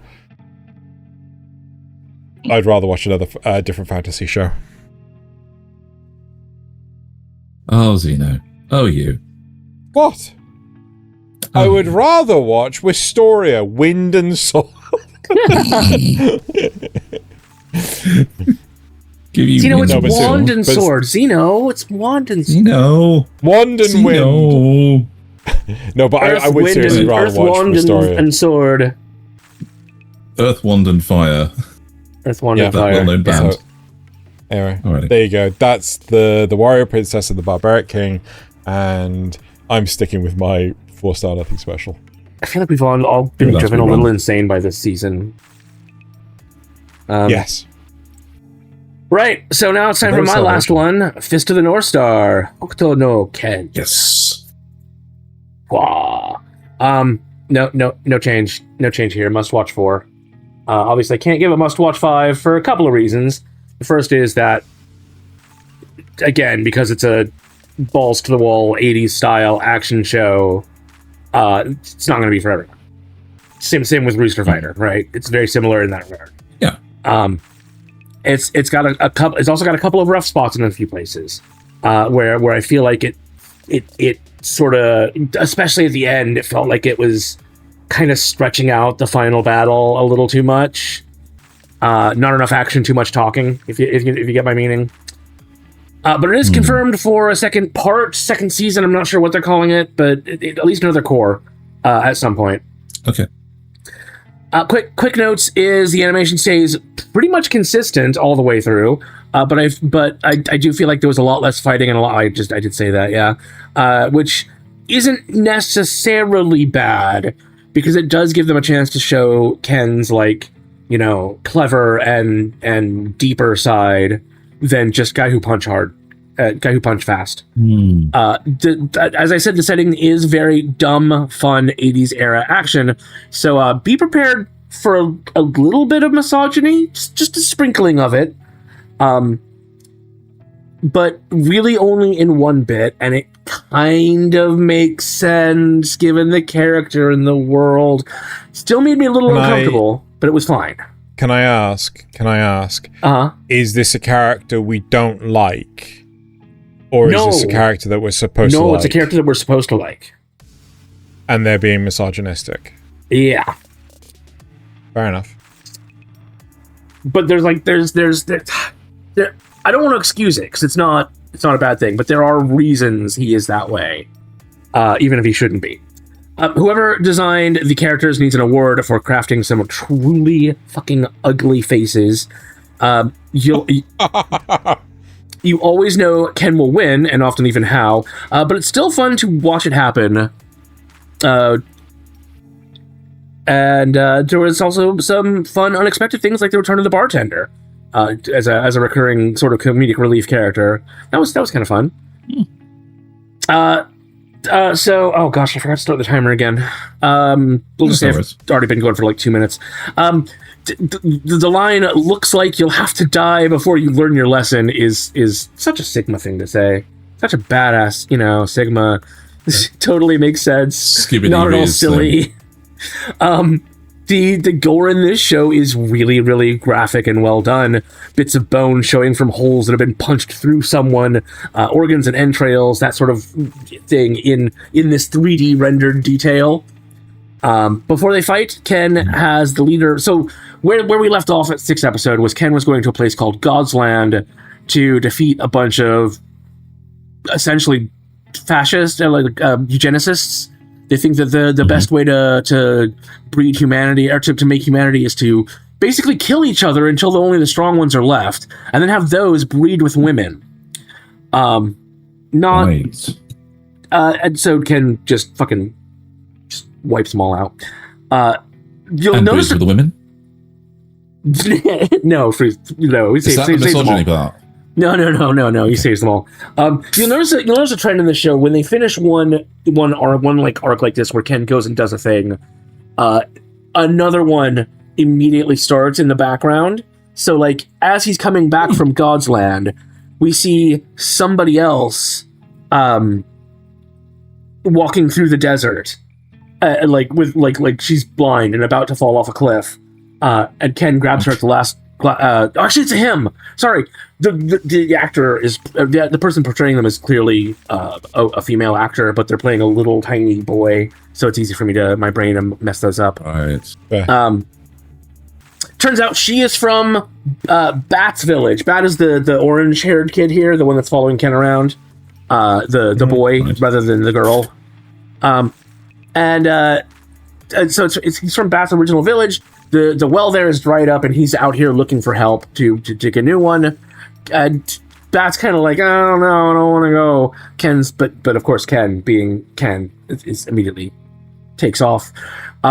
We instantly get into another situation where bandits are going to track them down because they overheard them talking about the water. Water is such a precious resource in here. If they can actually drill a proper well and get unlimited water, of course they're going to do it. So unfortunately, Granny dies, but not before her gunshot alerts Ken that something's going on, and he comes back in time to save all the kids. All the kids are saved. And then he also takes the well anyway. Oh no, he doesn't save one kid. Doesn't get saved. That's what it is. One kid doesn't get saved. That's when he takes the well, and then he leaves. And then Granny, the bandits attack, and Granny fires the gun to get his attention. So one kid dies. And then, of course, as soon as this is over, we see somebody else out in the wasteland. But this person looks a lot like Ken. Very similar build, similar sort of armor, structure. And he's looking for a guy with 7 scars on his chest. Now, the thing is, he's only heard that the person with 7 scars killed his father and kidnapped his sister. This is the guy that's misogynistic, and the reason is because of his sister. Is he all about how women should be protected and stay behind? Yes! Right. Yeah. So that's kind of misogyny. That's his hero deal. complex rather than women should stay in the kitchen, just women shouldn't be in battle. And the worst part of it is that in this situation, he's right, because, I mean, they're going up against really crazy things. But the thing is, it's not just women that can't go up against these things. It's anyone can't go up against these things except for Ken and except for Ken and Ray. I think it's Ray. This man being Ray. Yes, this man being Ray. So Ray follows basically the same school that King followed before, but it's a different branch of it. He cuts whereas Ken, targets the interior of the body and goes after channeling point. Ray. Anyway, goes for the outside and can just cut through anything, just anything, using his energy. Is it Nanto Sweet Shoken? Something like that, yeah. Based off the original. Yeah. So basically, Ken is hesitant about telling him that he's the man with the 7 scars, but eventually it does come out after they've been fighting together and saved both his sister and the woman from the village that they were hired to protect. There's a lot more going on in there, but I'm already going over time, so I'm trying to get to the end here. And then so Ken tells him, and even shows him, and he's like, "There's no way. Even if you told me you were the one who did this, I wouldn't believe it, because I've seen your soul as we were fighting, as we were doing this stuff. I know you couldn't be the guy to do this." But this starts, of course, the trigger for the next arc, which will be Ken going to look for the guy who's pretending to be him. Nice. But I love the characters. I love Rin and Bat. The art style, again, very consistent. The fighting, very good. Little drawn out in the last part, though. I think you might agree with me, Thaylien. Right. Yes. So I do have a question. How many times does his shirt explode in this version? At least 5 or 6. It's not as often as you think. It's not every episode, but it is often enough that I'm like, where are you getting new jackets and shirts out here? Yes. Yeah, exactly. It's enough time to worry about that. No, isn't it a case of he debulges and his shirt comes back together? He relaxes him. Yeah. He repairs it with Hokuto no Shinken. I mean, yeah, Hokuto no Shinken. Yes. All right, but yeah, just dumb fun show. It's Fist of the North Star in every stretch of the imagination. So it's fun. It's just fun. Faithful new version. I agree. Yeah, it's very faithful. Alrighty, so then it's on to my last one, which is Wistoria Wand and Sword. Not Wind and Sword. Wait, that's not the right one. Right. I don't know why. It's like my brain is just broken. I do actually very quickly need to pause. Okay. So, Wistoria Wand and Sword Season 2. This was a must-watch 1-star from me, and it's gone up to a must-watch 2-star. Since episode 6, the scenario has been really simple. The mages who enter the tower have 2 paths ahead of them. They either join one of the magic factions by proving their power and being recruited, or they remain at the level of the tower as basically minions of the factions, doing menial research and crafting for the higher-ups. Many mages who are forced down the latter path give up and leave to become mages in the city or surroundings like Will's teachers did. So they were. What's up? Is this from the start of the series or from episode 6? Episode 6. So in episode 6, they become tower mages. They graduate and become tower mages. Okay. So in episode 7 since then, basically they have to then progress up the tower. Right? So due to one particularly nasty mage who appears to be in charge of the unfactioned group, the minion group, is basically being a dick and wants to dissect Will to find out the nature of his magic power and mass produce it.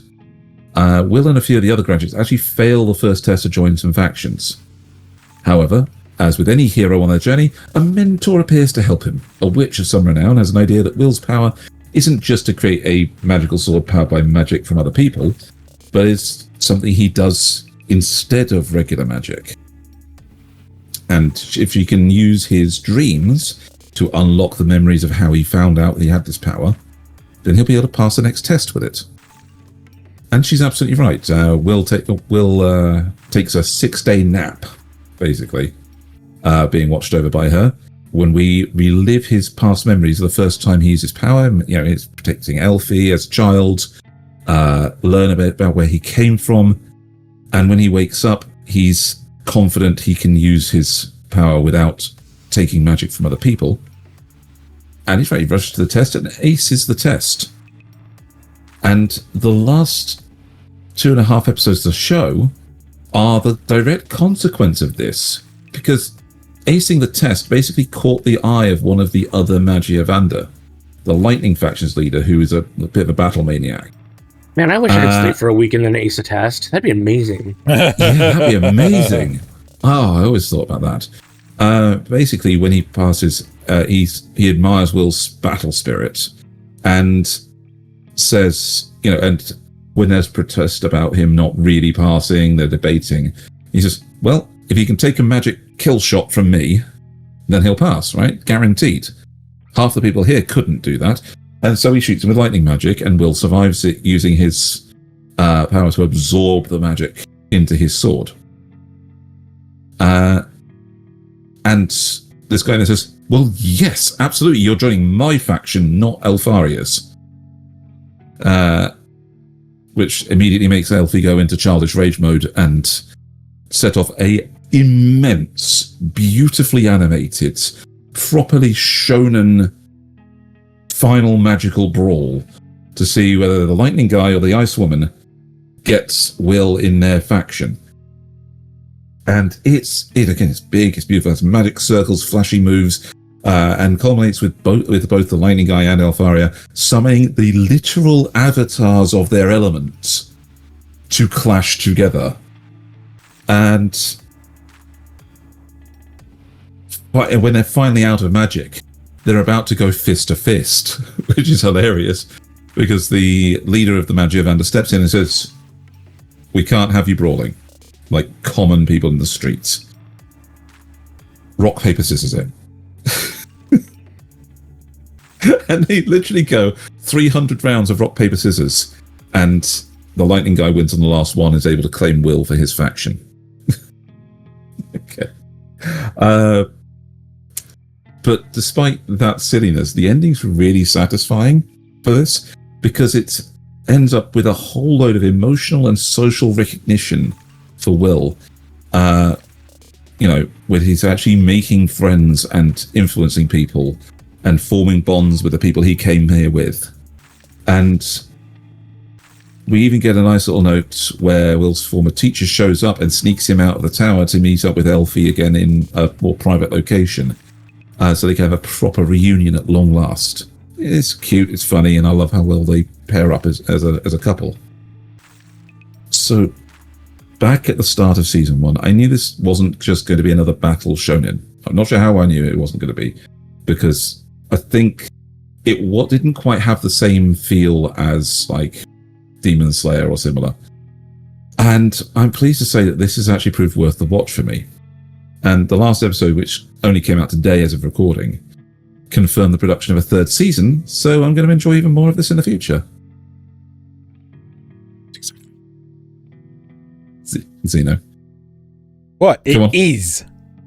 I didn't hear what you said. You kind of crackled in and out. I was whispering, saying it's totally a battle shonen. It's exactly like Demon Slayer. It's a battle shonen, but it's a higher bar battle shonen, which is why I've given it not a very high must watch. Are they still angsting over being a Magia Vanda? Kind of, but not really. It's so the whole point is that this is what people do in this world. It's not like becoming the Hokage. Okay, it's a means to an end. They want the goal for them is actually to go out from this world they're in and see the real sunset, see the real sky. Okay. I get that, but the problem is, in the entirety of season 1, they're all angsting over being a Magia Vanda, but no one explains what the hell it means to be a Magia Vanda. Yes, they do. No, they don't. And they actually they show it in episode 5 and 6 of this season. Well, yeah, that's fine, but like that's this season. Yeah, so they literally show it. So they explain what they do at the start of the 1st season, and then they show what they do in this season, and they even go into a whole outright slap-up brawl between two of them to show how powerful a Magia Vanda is and what they still have to become. Sorry, what tournament show? What? Who said that? No tournament. Not a tournament. Single fight. single what? They had one episode of tournaments. Peeking his mic. What is so? Episodes of a tournament. They had one episode of a tournament. More than one. I fucking watched it while I was in Japan. Yeah, and they had one episode of build up to it, one episode of tournament, and one episode of aftermath. Don't you wish you'd rather watched? Don't you wish you'd watched Fist of the North Star instead? Yeah, I do actually. Yeah, actually, Fist of the North Star would be is a good watch. But no, this. I definitely enjoyed this. It's turned out to have way more charm to it than something, kind of like Demon Slayer or Naruto or similar. So I'm really looking forward to season 3. All right. Yeah, that was Wistoria, Windy Sword. Before we move on, I want to add something since I thought about it just a minute ago. In Fist of the North Star, do not listen to the English dub. It is awful. Oh. Okay. Well, your opinion is it is awful. I'm inclined to agree, but some people do not have the luxury of yeah, man, okay. You can do what you want. It's fine. Just know that you're. I couldn't do it. I tried. I wanted to watch it in English so I could watch it. Dude, get through it faster for the reviews. I had the exact same thing. I had the exact same thing with the Warrior Princess and the Barbaric King. Like, I tried to watch it in English and it made it worse. So, yeah. Right. So, my last show. Yeah. Akane-banashi. Akane-banashi. Right. Not wrong. I've lost my mouse. Where the hell's my mouse? There we go. There it is. Right. Okay. So, banana. Right. So to apologize to everyone again, I unfortunately forgot to review this during the 6th season review. Basically, we got to the day of the recording, and I was like, "Oh crap! I forgot to watch Akane-banashi." Right. Mm-hmm. So when I first reviewed it at the 3-episode mark, I gave this a 4-star acquired taste, and I'm happy to say I'm giving it a 4-star must-watch. Oh. It is amazing, right? So first off, I can't give it a full 5-star because there's just going to be too many people that are not going to gel with this kind of show. I really want to give this a 5-star. I genuinely do. But the great thing about this is it really does truly explore the meaning of Rakugo. Right? It goes into the whole performance, what it means to tell the story, how to tell the story. Who is your audience that you're catering to? You've got to scan the room. You've got to bring everyone into the narrative you're weaving and the different types of narratives that already exist, right? Everyone has criticized various different stories to be, like, for example, 6 archetypal stories. No, not just that, but like, you've got Harry Potter, but it's just shitty Star Wars. Sorry, it's just Star Wars with shitty lightsabers. You will hear a lot of these comparisons throughout the entire course of your life of, I'm going to say one that I'm probably going to get prosecuted for, and Nasuth, please feel free to blank this one out. Black Panther is just the Lion King, right? Well, to bring it back to anime, Misfit of Team and King Academy is just crappy Eminence and Shadow. You know what, Nasuth? I'm gonna let you have that. And a lot. Oh wow. Okay. Sorry. Loz finally replied to my question about vending machine. He said he got bored during season 2 and stopped watching it. So fair enough. That's why it's not a must-watch. But the great thing about Akane-banashi, right, is that you don't have to have an expert or even a novice level of knowledge when it comes to Rakugo. It really handholds you in terms of what it means to tell these stories. Not only that, but it is also a girl who's fighting an uphill battle, wanting to be this performer, to go for such a high-risk occupation against her own school. The school's like, oh, you gotta submit your curriculum for, submit your career path, right? So that the teacher can help. And she's like, I want to be a rakugoka, right? And it's like, no, that's not a viable option. No, I really want to be a rakugoka. And it wasn't until the teacher actually sees her do a performance that she realizes she really does have a strong, solid passion for being a rakugoka, right? The series does an absolutely fundamental job of teaching you the meaning of content creation, right? How to captivate an audience. You don't need to talk a mile a minute because people are there to listen to you here and now. You don't need to be flamboyant. You don't need to stick to tradition with your storytelling. You have to weigh the room. You have to measure the room to see who it is you are telling the story to.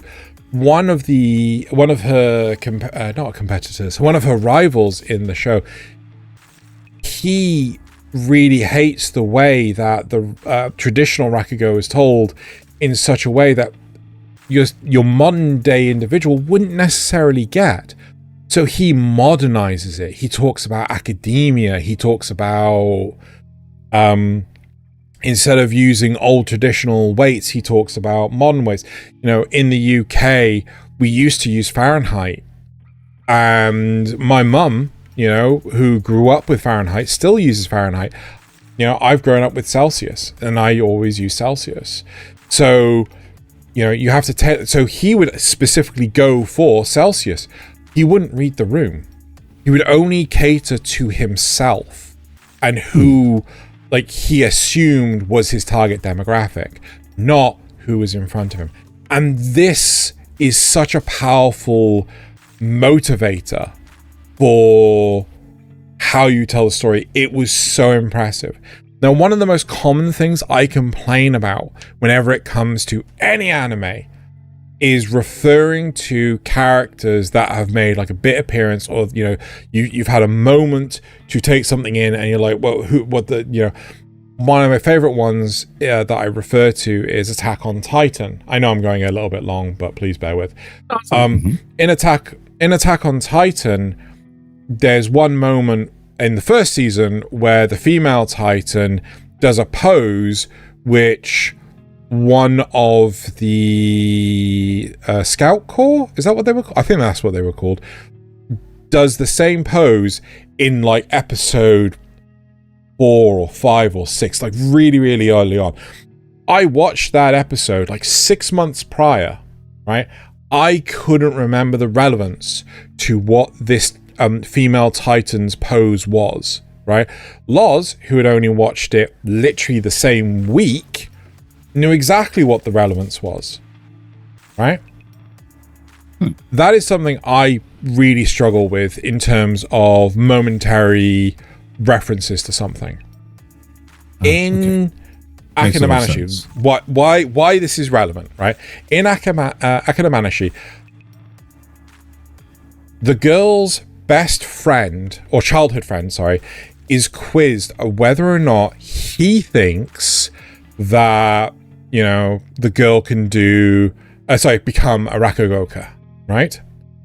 And he was like, I've known her since I was a kid, and I can certainly believe that she's got what it takes to be a true rakugoka. She's always been passionate about. And you get a flashback to the first episode, to the first prologue of the entire show, where you find out that this childhood friend, this muscle-henched judo champion who has judo ear, right, is actually the fat kid right, from the first episode who was picking on her, right? And it's just like, I never realized that was him until they did the flash, because he looks nothing like his old form. Mm-hmm. And I think that sort of storytelling is really important for anime, and more shows should adopt this kind of stuff. Yes, you can argue, oh, this is old man TikTok brain, whatever. I appreciate that, but I appreciate, the value of doing something so slight as a 2-frame flashback of who this kid is. So I would be more with you. I would be more with you on that if they didn't do that like every fucking 4 minutes in some shows. Yeah. Sometimes they go way too overboard. I'm gonna be honest, I don't know what shows you're talking about. Mostly shonen, when they're trying to remember the whatever thing happened 5 minutes ago that is actually going to power them up for the next bit of battle. Okay, that's. Are we talking shonen or specifically Shonen Jump? Because I do know that happens hell of a lot. Shonen Jump, yes. Yeah, that happens hell of a lot in Shonen Jump stuff. Yeah. Again, it's the thing is those quick 2 second, 4 second flashbacks happen all the time in most of these battle shonen. That to literally something that happened in the same episode. Yeah. That will then give them the strength to continue the fight. So I think that's a technique that needs to be used sparingly. I remember in Nighthead, we kept flashing back to this one event every episode, and it was just we don't. At a certain point, we don't need this anymore. we get it. No, we get it. Yeah.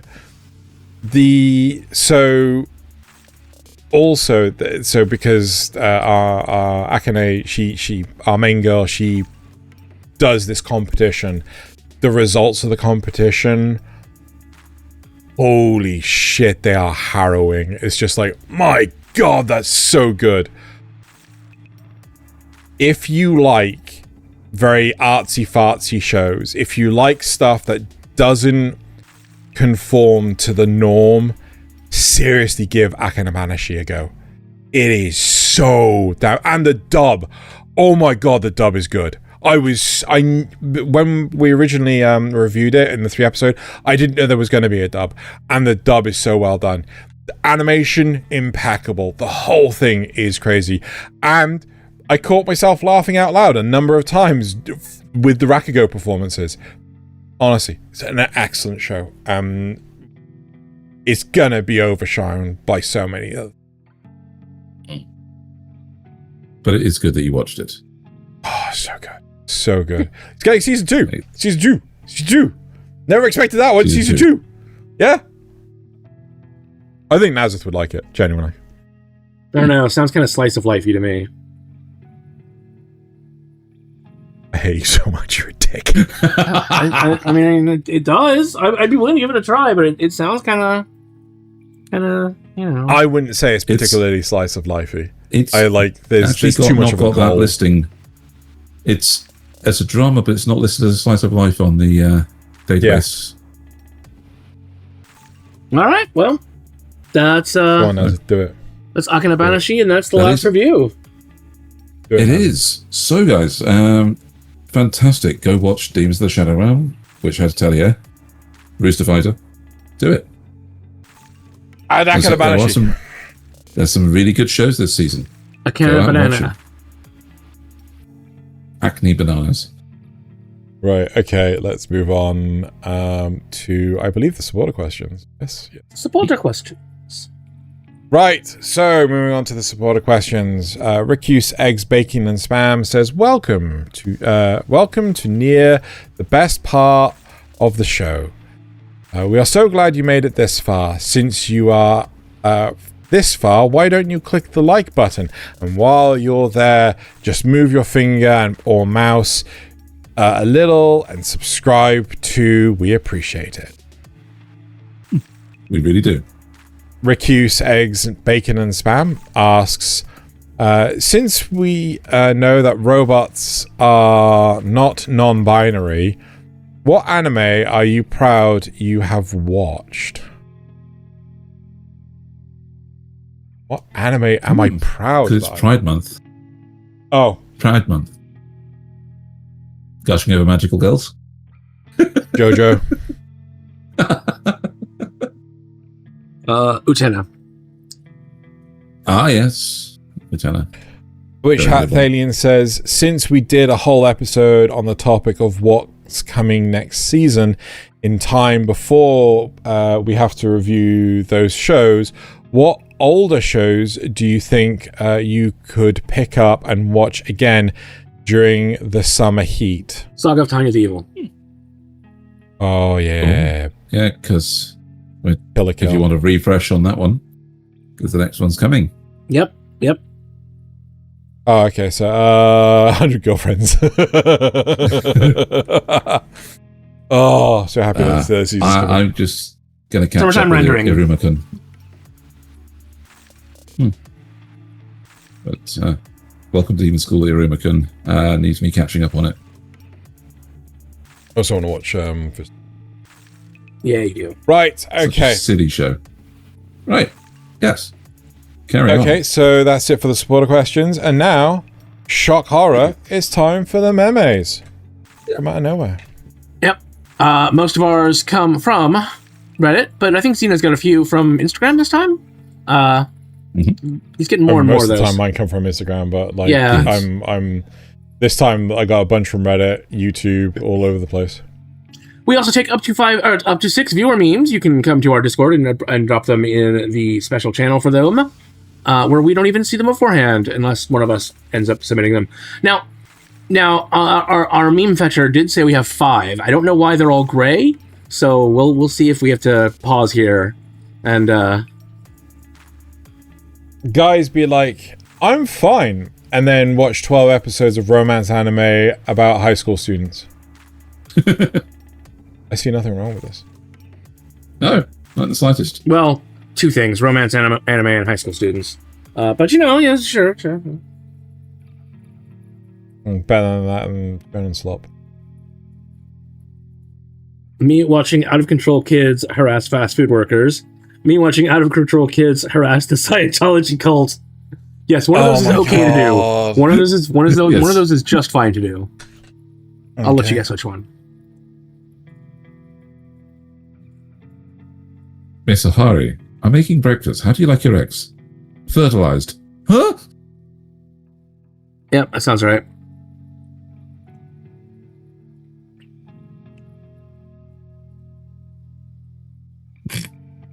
I have one large forehead where I store my chakra.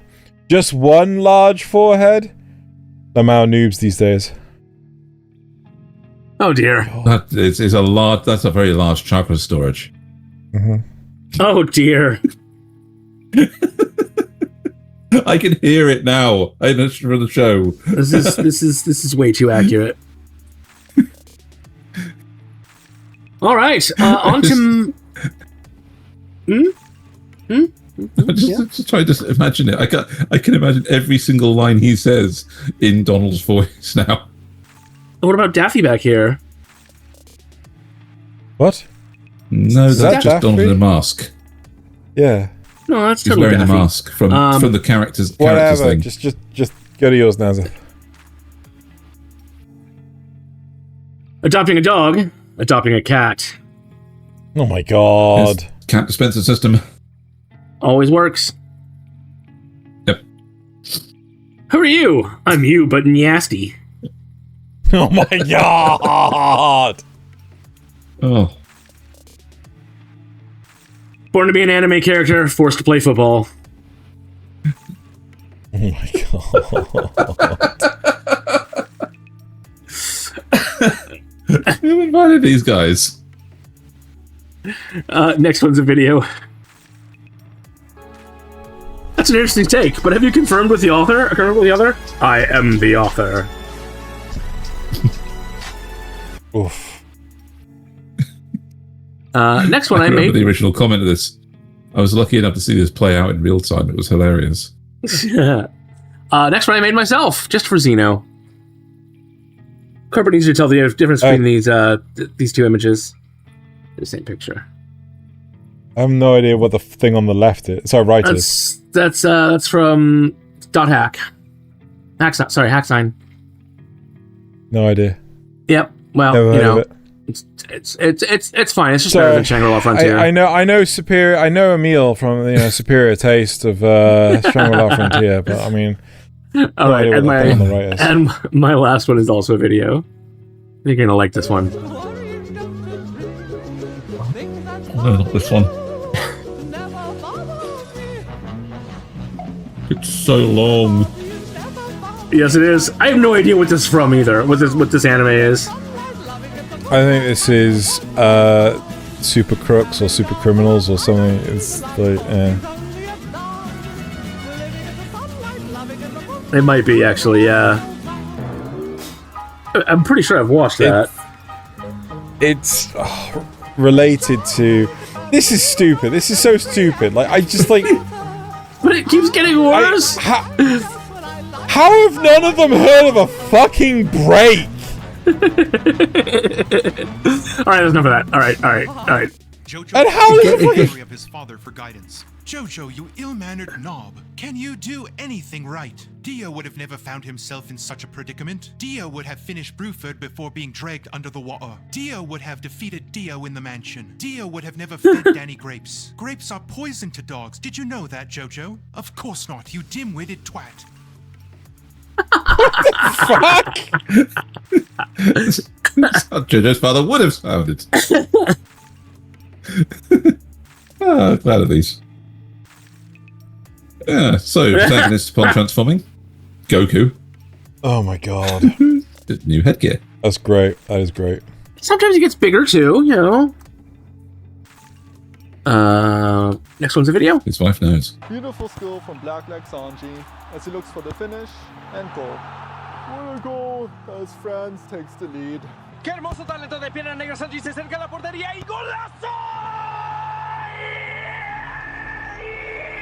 Yep, true. Accurate.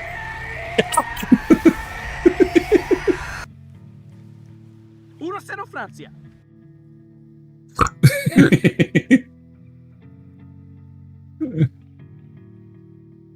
I made a thermobaric bomb inspired by the Serpent's Bed of Sound spell in episode 5.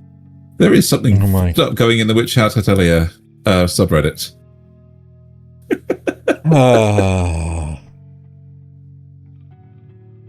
This is one I told us, 1 hour 60 minutes, but 1 hour equals 3 anime episodes.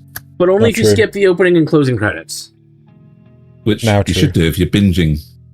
No. Gotta appreciate And last that one. intro outro. God, why can't I get a single normal route? The one semi-normal route I got, I failed. And even she was 5 in demon years.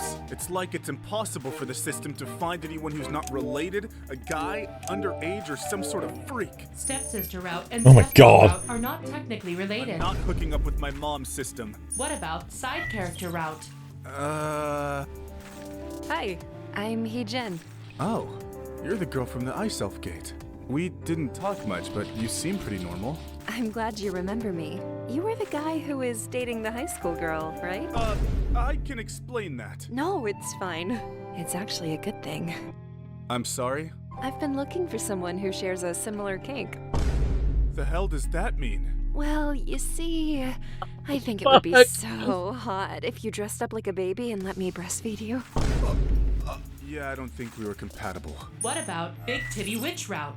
So, I hear you're a Oh my mage. god, how I've many of actually these been are brushing there? up on my magic skills myself. Yeah. You into strap-ons? Yeah, no. Big booty witch route? You ever have someone piss in your mouth? I think I'm good. Nurse route? Femboys? No, thank you. Teacher route? Someone's been a bad student. You know what? At least this route's semi-normal. Now how about you bend over and I'll go get my ball gag and whip? Dear God, can I please just get one normal route? New route available. Oh, Genu. Ever since that day you sacrificed yourself to save my life, I've wanted nothing more than to be your life partner. When you were confessing to me in the dungeon, How I will could this tell go you felt wrong? The same way about me, right, Genu? Right, Genu? Is now available. You know Just give me the daddy route.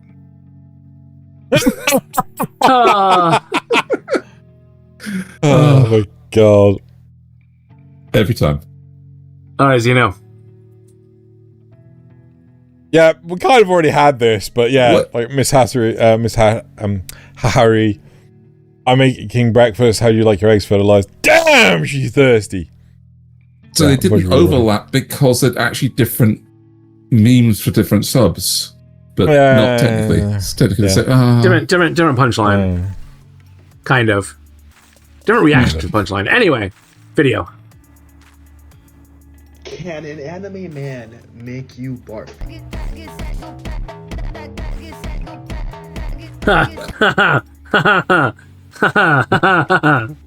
Yeah. Technically, no. She could probably make you say, "Big brother."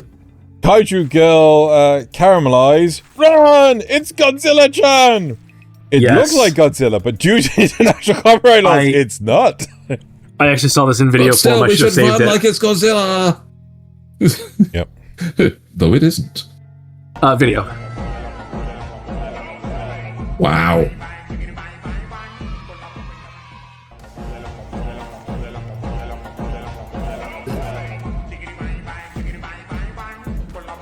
This isn't really a meme. Expectations. Oh, okay. Fair enough. Yeah, dude, my eyes are bleeding. Oh, I think I read my pants. Don't know why Zoro's there, but Zoro's lost again. Zoro's everywhere. And then my last one. Burke, legendary ship find today. I would Legendary find. unironically wear that. Yes. I would wear that. I've seen another one which is like light Yagami and then heavy Yagami. Yes. And then there was like L. And then there was, XXXL. yes. Yeah. I'd wear those as well. Oh, jeez. Oh god, I don't know why cursed anime t-shirts just like, you know. Oh. I haven't seen that fucking scrunched face before on it. Yeah, perfect. Right. Well, that's it for this week's episode. Are we sub 3 hours? Oh yeah. Wow, it says next week, spring 2026 full season review. That's not. Are we doing it again? Oh no. Okay. Yes, right, let's do it again, so Zeno can actually agree with me this time. Not gonna happen. Right, that's it for this week's episode. Thank you very much for watching and or listening. And now it's time on the bottoms up. And Kanpai. Kanpai.